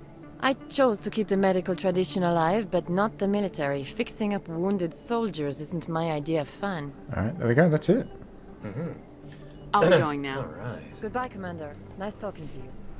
So, to get to Cora's den... Yeah. God. Good lord. Oh, yes, leveling. Oh, I like leveling. Oh, pistols. Yes! Yeah! Oh, what a glorious day. Thank you. I would have missed that otherwise. Yes, please. Oh, lots of assault rifle for this guy. We're taking down Fist with a fist sting. A fisting. That's right. Fisting. Oh, alright. Please. Oh, yeah. Yes. Sweet. Alright, let's do that. Oh, nice. Stay up. Okay, yeah. Sorry, I'm doing this again. I'm just powering through rather than talking. And then Wrex. Alright, what do we do for Wrex? Because we got 10 points here. What do you reckon? Oh, lots of assault rifle and lots of combat armor, I think. That's probably the way to go. Yeah, I like it. Give him shotguns? Yeah, let's do it. Alright. Sorry, I'm terrible. I'm a terrible human being. So we can get IU and combat armor. Was the other one? But then he's got his biotics as well, doesn't he? Yeah, right. I always forget about that. Yeah, right. It's so easy to think of him as just a kind of a tank, but yeah. What if for this level? What if we went 3 points into combat armor and then 2 into shotguns, just to make him nice and beefy? Because that shield boost, I think it does a fairly good job at keeping folks up. Yeah, sure. And then you can be doing the biotics on people. Nice. Yeah. Weapons and armor for them as well. Yeah, let's do that. Yeah. So looking at the time, we might start next session with this with the fist sting. Because why not get the chance to make a terrible title to the to the session? Yes. Yes. So, now he was assault rifles and yes, does more damage, but what's that? What were we I looking was at? going to say the shots before overheat. Yeah, I reckon go for that. Ones, yeah, right. Yeah. Yeah. That's the other thing we want to do. We want to hang on, back. Sniper rifle. We want to load these people up for targeting organics. Beefy Wrex. Salted beef? Salted beef! Salted beefiness. Would you like a salt rifle? A buckshot? Well, that would be... I mean, really, sir. Nice. Now we need assault command. Okay, right. Thanks. Yeah, but Competent suggestion box. it's the product in part of watching. What's up? What are we doing with the? No. You're modifying a sniper rifle for Gina, who can't use it. Oh, I am. You're right. Thank you. I meant to be on shotguns. There we go. Thank you. Lovely. Just marvelous. We really need more of these mods, but we're gonna get them. All right, Wrex. You're on assault rifles because we didn't. Did we give you shotguns? I don't think we did. Oh no, I think he's got 2 points in shotgun. All right. Let's do that. All right. Yep. Jump and get Thanks, food. Jade. Cool. We might not be here when you get back, so have a good one. Yeah, well, I think we'll probably be wrapping up. Thank you so much for coming by, and thank you so much for the raid as well. Yeah, and I hope the last few days of the cycle are kind to you, not too brutal. All right. Do we want to? Oh yes. No, not gladiators. No, none of that. Motorized joints, first aid interface. That's what we want. Oh yeah, yes, that is a good idea. So that means we can give the motorized joints to probably Wrex. Yeah, for sure, because he's going to be charging into combat as he usually does. Yeah. Yeah, plus 10 smash damage. Good point. Yeah. Oh, can he do medium? No, it's no good. No, the mercenary's better. It's not good. Yeah, okay. Nice. Aww. Thank you, Jade, for introducing us to Story Girl. Yeah, indeed. It's always lovely having new people by. We are very silly. Stop that, it's silly. It's just a model. Did I tell you that I went there? No, please explain. Oh wait, hang on, you went to Camelot? I went to Doune Castle in Scotland. Oh wow. Yeah, it was so cool. Yeah. Best place, honestly. Yeah, it's where they filmed most of that film. Yeah. Such a good place. That's awesome. Is there a Codsworth command to say that? There really should be. They're very silly. Yeah, I need to hit up Chris at some point. I'm trying to batch him up though, because for Codsworth stuff, that's done by an awesome local sound designer, and it costs a little bit to get them done. Whereas the regular shoutouts for folks joining stream, which I should be updating this week because I've got to get in the booth to record some stuff for the last week of my project. Oh yeah, right. God, wrap it up, eh? Yes. Nice. I think that's it. Right. Apart from saving, and then yeah. No, I'll just quit. A whole session down the toilet. Yeah. I now have a regular process of I now export my I export regularly my Streamlabs chatbot config and my OBS config, and so the next thing I'll be doing as well is also making sure that the Mass Effect saves go to it'll either be a Git repository or Dropbox, something that makes sure that there's a backup of all of them. Superb. Nice, Gary. Get in your votes, folks. If you haven't voted, voting will close soon for today. Honking that horn. Hello. We need the romance to be happening. And it needs to be Liara. Yes. Yeah. So hopefully for next time we'll have the gifts going on.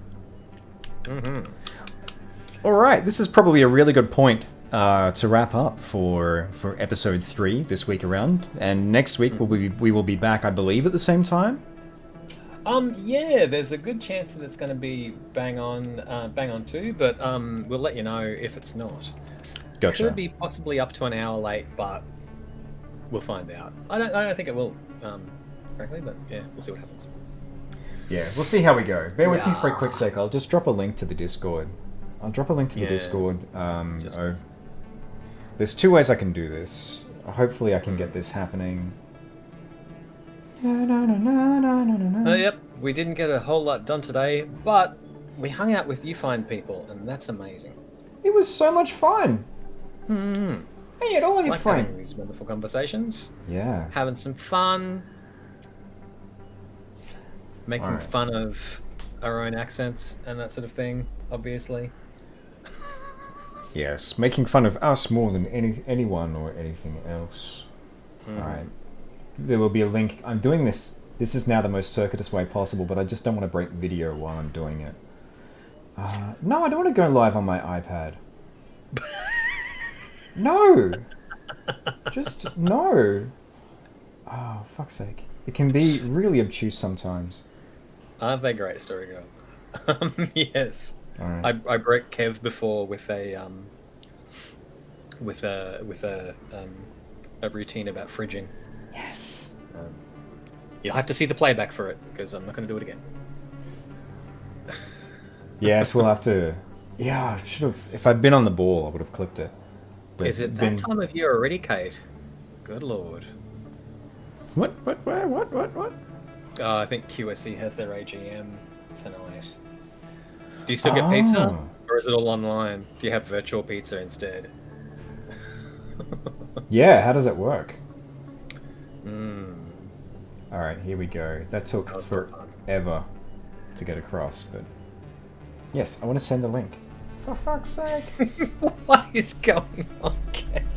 This is absolutely engaging content. Right? This is the content you want to see. There we go. There's a Discord link. I was just trying to do that so I didn't have to break video, because Discord over here is where we've got the thing, and I can't get to my invite links. Yeah, normally Codsworth is on the ball with providing notifications for that with follow, but I might even pop that now that we're not having issues with malcontents. I might even pop that back into regular rotation with Codsworth just in case. Oh, okay, cool. Yeah, I've been pushing the Discord more. And if anyone wants an invite link to bring similar-minded folks over, like the streaming side of things, it's not to try and grow like the Twitch community, like and subscribe and smash that follow button. I'm just finding more and more that I'm really moving away from social media, because the discourse that is happening on there, it fucking tanks my mental health, and I'm finding it frustrating engaging with people in good faith. Like, there was a conversation earlier this week. I don't have arguments on social media. Like, I just do not do that anymore, because there's no mileage in it. But it frustrates me when I'm finding more and more that people want to pull threads on complex issues, and a lot of the time these are things that have real consequences, or there's some complexity, and there are people suffering on the other end of things. Like, I don't want to get too far into it as a way of ending off the stream, but the Harper's open letter thing to me at the moment, the people who've been sharing that and saying, yes, cancel culture is a thing, and people can't say what they want anymore, and online debate just isn't happening, and there's just no one's listening anymore. I find that is a bit of a red flag. It tends to reflect, and I apologize if I'm throwing you in this basket, but people who share that and stand on that tend to reflect a certain mindset. And someone I've actually done work for, voiceover-wise in the past, shared that on Facebook. And so I engaged with him in good faith. And remember, this is about the fact that people don't debate anymore. And online discourse is one-sided. And so I started talking to him, and I said, okay, so I don't really think that that this is a thing. Like, cancel culture is this misnomer that comes from certain viewpoints. Here's a video from some More Good News, because it's a YouTube channel that I've been watching more and more content on, and he cites sources, and here's a half an hour debunking cancel culture, and then this guy's like, well, Kevin, and the tone was so fucking condescending too. And I know that people use words in different ways, and I'm very sensitive to all of this stuff. Yeah, exactly. It's only cancel culture if it's from the Cancel region of France. Otherwise, it's sparkling consequences. Exactly. But yeah, and so then this dude's like, okay, well, I don't know if you're aware of this, but there's a bunch of people who, and I know I'm using like a very mocking tone here, but this is partly me partly me ranting about the conversation because it was frustrating. Here's a list of people who said some things that were unpopular and lost their jobs. Let's start with this person who was a journalist who was taken off a literature council because he voiced concerns about the Black Lives Matter protests not following social distancing laws. Oh, okay. Haven't heard of that. Let's go have a look at his Twitter account. Oh, he calls someone an offensive little shit for disagreeing with him. And and spends a bunch of time talking about how Black Lives Matter was virtue signaling and pointless in Wales. And then only mentions social distancing as a concern in the media wrap-up after the fact. No, he didn't lose his job because he voiced an unfamiliar opinion. He lost that position on the panel because he was aggressive and a shit online. And I, like, dollars to donuts, if I worked down through that list and did the homework, then then you would find the same thing. And I talked to this guy about it. And sorry, I realize I'm taking this to a negative energy. We'll come back around before we leave. We'll come back.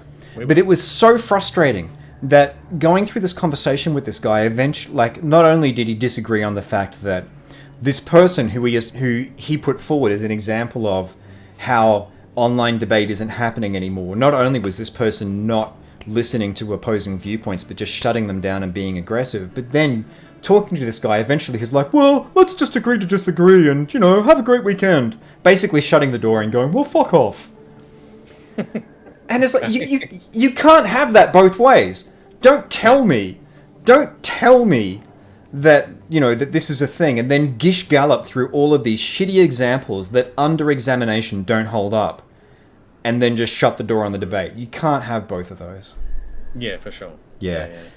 So that was Yeah, sorry, I'll shut up in a second, Colin. I'll let you talk. But that was an example. It's an example of why I'm moving away. Like, I'm trying to move away from social media, and I really love the space that we have in Discord, and that's why. And that's why I'm trying to spend more time just in there. Not because it's an echo chamber, not because I expect everyone to, not because I'm looking for more support for streaming. It's just a lovely space with lovely people where we can goof off and talk about stuff. Yeah, for sure. Yeah. There's only so much I can scroll on Facebook as well nowadays. I kind of like limit myself. I think I see something that's depressing or upsetting. I kind of like, okay, I'm just gonna find one more positive post and then just tune out. It's, it's really getting on my goat. That whole stuff. So yeah, I'm finding Insta is a whole lot more positive actually, which is kind of weird. Yeah. Definitely not Twitter, and I agree with a few people who already said that. But yeah, it's getting to be a little bit of a not a great place. Especially the people who are coming out of the woodwork at the moment. After BLM was a thing, a whole lot of stuff got dredged up for me actually. So yeah, and now that people are going, oh, what about this aspect of the way racial relations are, and it's one of these dud arguments that make sense. Now I'm kind of feeling that, obviously, having lived through the whole being black thing my whole life, and yeah, it's not positive. It's really disrespectful. So I'm finding less and less appeal in those sorts of channels. So yeah, I'm looking for more positive ways of engaging with people. So yeah, I can only imagine what it's like from your perspective, or from, like, I know that we have a number of folks here who are trans, and like the Harper's Letter thing was a giant trans dog whistle. Shit. So the fact that this is your regular reality, and this is something that I can check out of by going, I'm just not going to be on social media anymore. It's a tremendous privilege. So I'm sorry that you've been finding that, dude. It does suck, but, but I think we're both guarding against that kind of those communication breakdowns. Thanks, Story Girl. Cool. Thanks for letting us know. And feel welcome, please. And it's we're protecting ourselves from this kind of horrendous breaks in communications that are happening, whether it be malicious or not. But it's hard to get a gauge of that on this kind of medium, especially since we are enforced to stay away from each other right now. We can't have that face-to-face discourse. It's kind of shit. So yeah. Yeah, and I don't want to make excuses on behalf of assholes, but I think everyone's a lot more stressed, and I think some people really just do want to be able to scream like at other people and say the thing that they stridently believe in without having to defend it. And Yeah, right. like, if you want to tell me who your favorite Muppet is, then sure, you can tell me it's not Animal, and you can be wrong. But that, you know, that's one thing. But you know, there are subjects that have consequences on people's real. Yes, Scomo is everyone's favorite Muppet. Yeah, not actual Muppet, more right. Oh, that was gorgeous. Yeah, but Yes, quite right. Yeah, but you know, there are viewpoints that you don't get to have opinions on because they have consequences in people's lives. It's like excuse me, I'm just gonna choke on my own spit for a second. Good work. It's like that. To me, it always comes back to that fucking Heineken ad that came around a few years ago, and this is how a lot of people frame this stuff, where you have these people who are like from opposite sides of the conversation spectrum, and like one person's like, well, I don't think gay people should get to exist, and the other person's like, well, I'm a gay person. They're like, well, how about you all sit down over a beer and talk about that? Like, no! No! There is one of these viewpoints is clearly fucked. This is not a matter for discourse. Like, one person gets in the bin, the other person can pour the Heineken on them if they like. Set it alight. Yeah. And this is a lot of the time when people talk nowadays about like, let's just have open discourse about this stuff. It's a lot of what they mean. They're just like, well, I want to have a shitty opinion, and it's annoying having to defend it. Yeah. I don't want to tell you about the myriad ways in which Nazism has affected my life because that's just painful. So I'm not going to give them any airtime at all. Thanks. And it's not just me being a black person. There's more to it than that, which I'm not going to go into on this channel. Have you got a broom handy? Fuck Nazis! Of course, then you'll need another broom. Yeah. It's like how the media feels the need to give garbage people a platform for both sides. Yes, absolutely. ABC is... And I know that, you know, there's this... I mentioned this before. There's this joke where if you're on the left or you're on the right, you always feel like the ABC is on the other side of things. But yeah, there's absolutely... Sunshine, great example of this. Morning television. And that's why the catering show called this out so well, where you just have these conversations and they're just these abhorrent viewpoints that are given a platform. Yeah, right. Huzzah for the intent, but you're Ace Aero. Gotcha. But, you know, that's what the broom's for. So, you know. Yeah. You don't have to do any of that sort of stuff. Yeah. But yeah, that both sidesism. Like there are viewpoints that are actively abhorrent. And so that's why we strive to make like this a supportive space, and that's why I really like hanging out in the Discord, and I'm just finding more and more of that because people just want to yodel just poorly thought out ideas. They just want to yodel them at people. And there was a conversation that happened yesterday, and sorry, I'll shut up in a second and let you all go. Story Girl is funny. But yeah, there was a really good point. That Swords raised in Discord the other day. Alexander Swords, literally yesterday, which is that a lot of people want to scream basically these things at people, whereas instead they should just go and yell them at the moon. Like it's a much less toxic way of doing things. If you have something you stridently believe that has real world consequences for other people, go and tell the moon. Scream into the void. Yell it into your pillow. Yes, that's why our channel. That's why the channel in the Discord is the void rather than at Princess U. Yeah. Robert De Niro is a big fan of her too. You.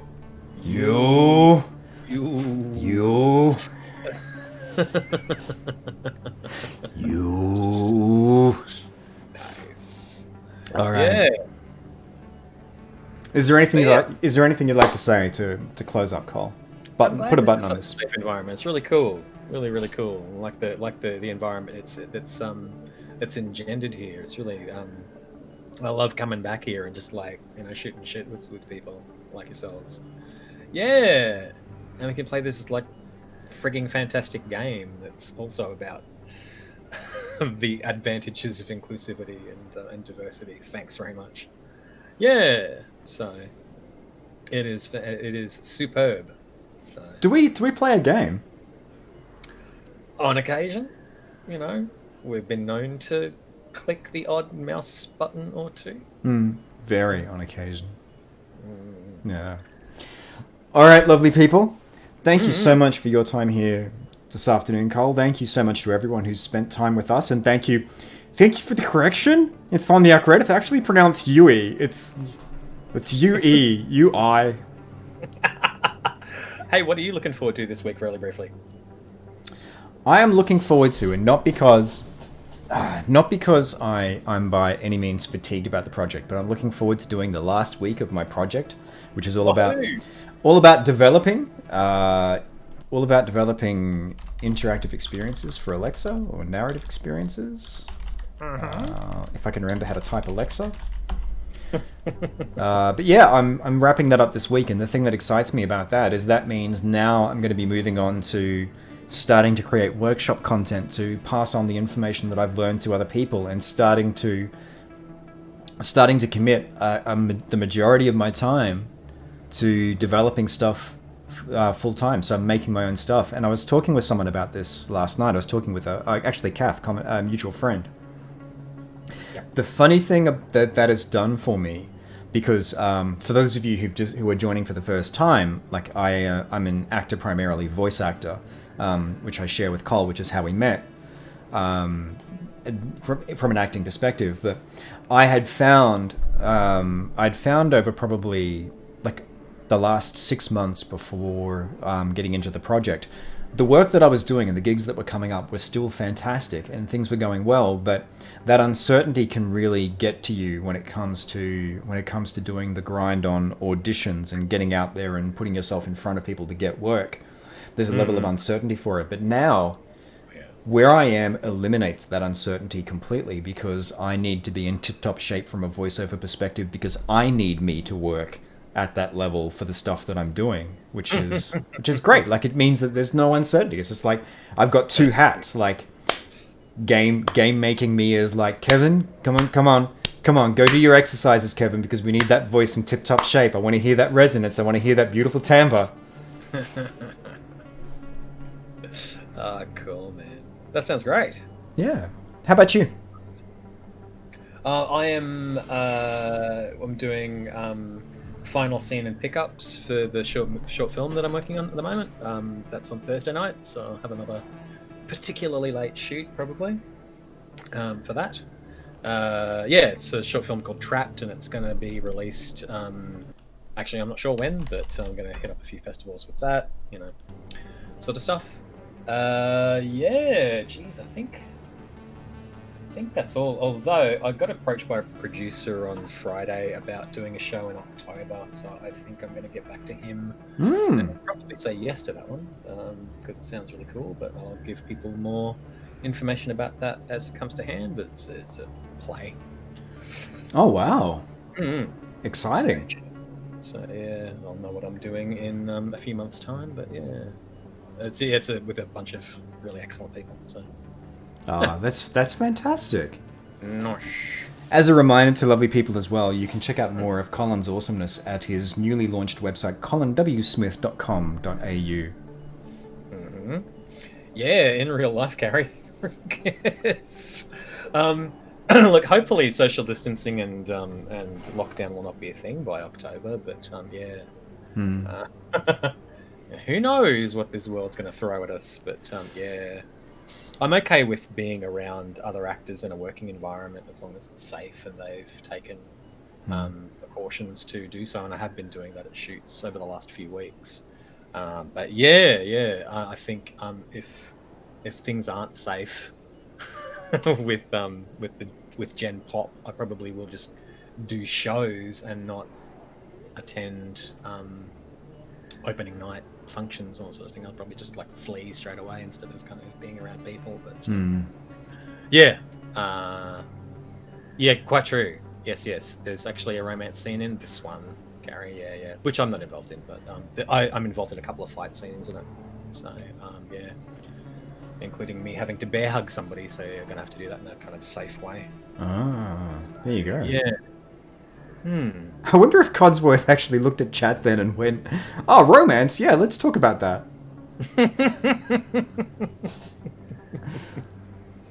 Yeah, it feels. Yes, good idea. Boom. Yeah. God, thanks for that. Fight scenes could work if everyone, like, instead of it being like fencing, everything is converted to quarterstaff fighting, like Right. Chinese style. So you've got basically the end of the staff rather than. Players set in the 70s in Australia, it's probably not going to work. If it was Robin Hood, then I'd understand. But even then, you've got the English version versus yeah. Right. All right, lovely people. We have kept you here for a very long time. It has been wonderful having your company here. Thank you so much for making this what it is, because it is always a highlight of my week.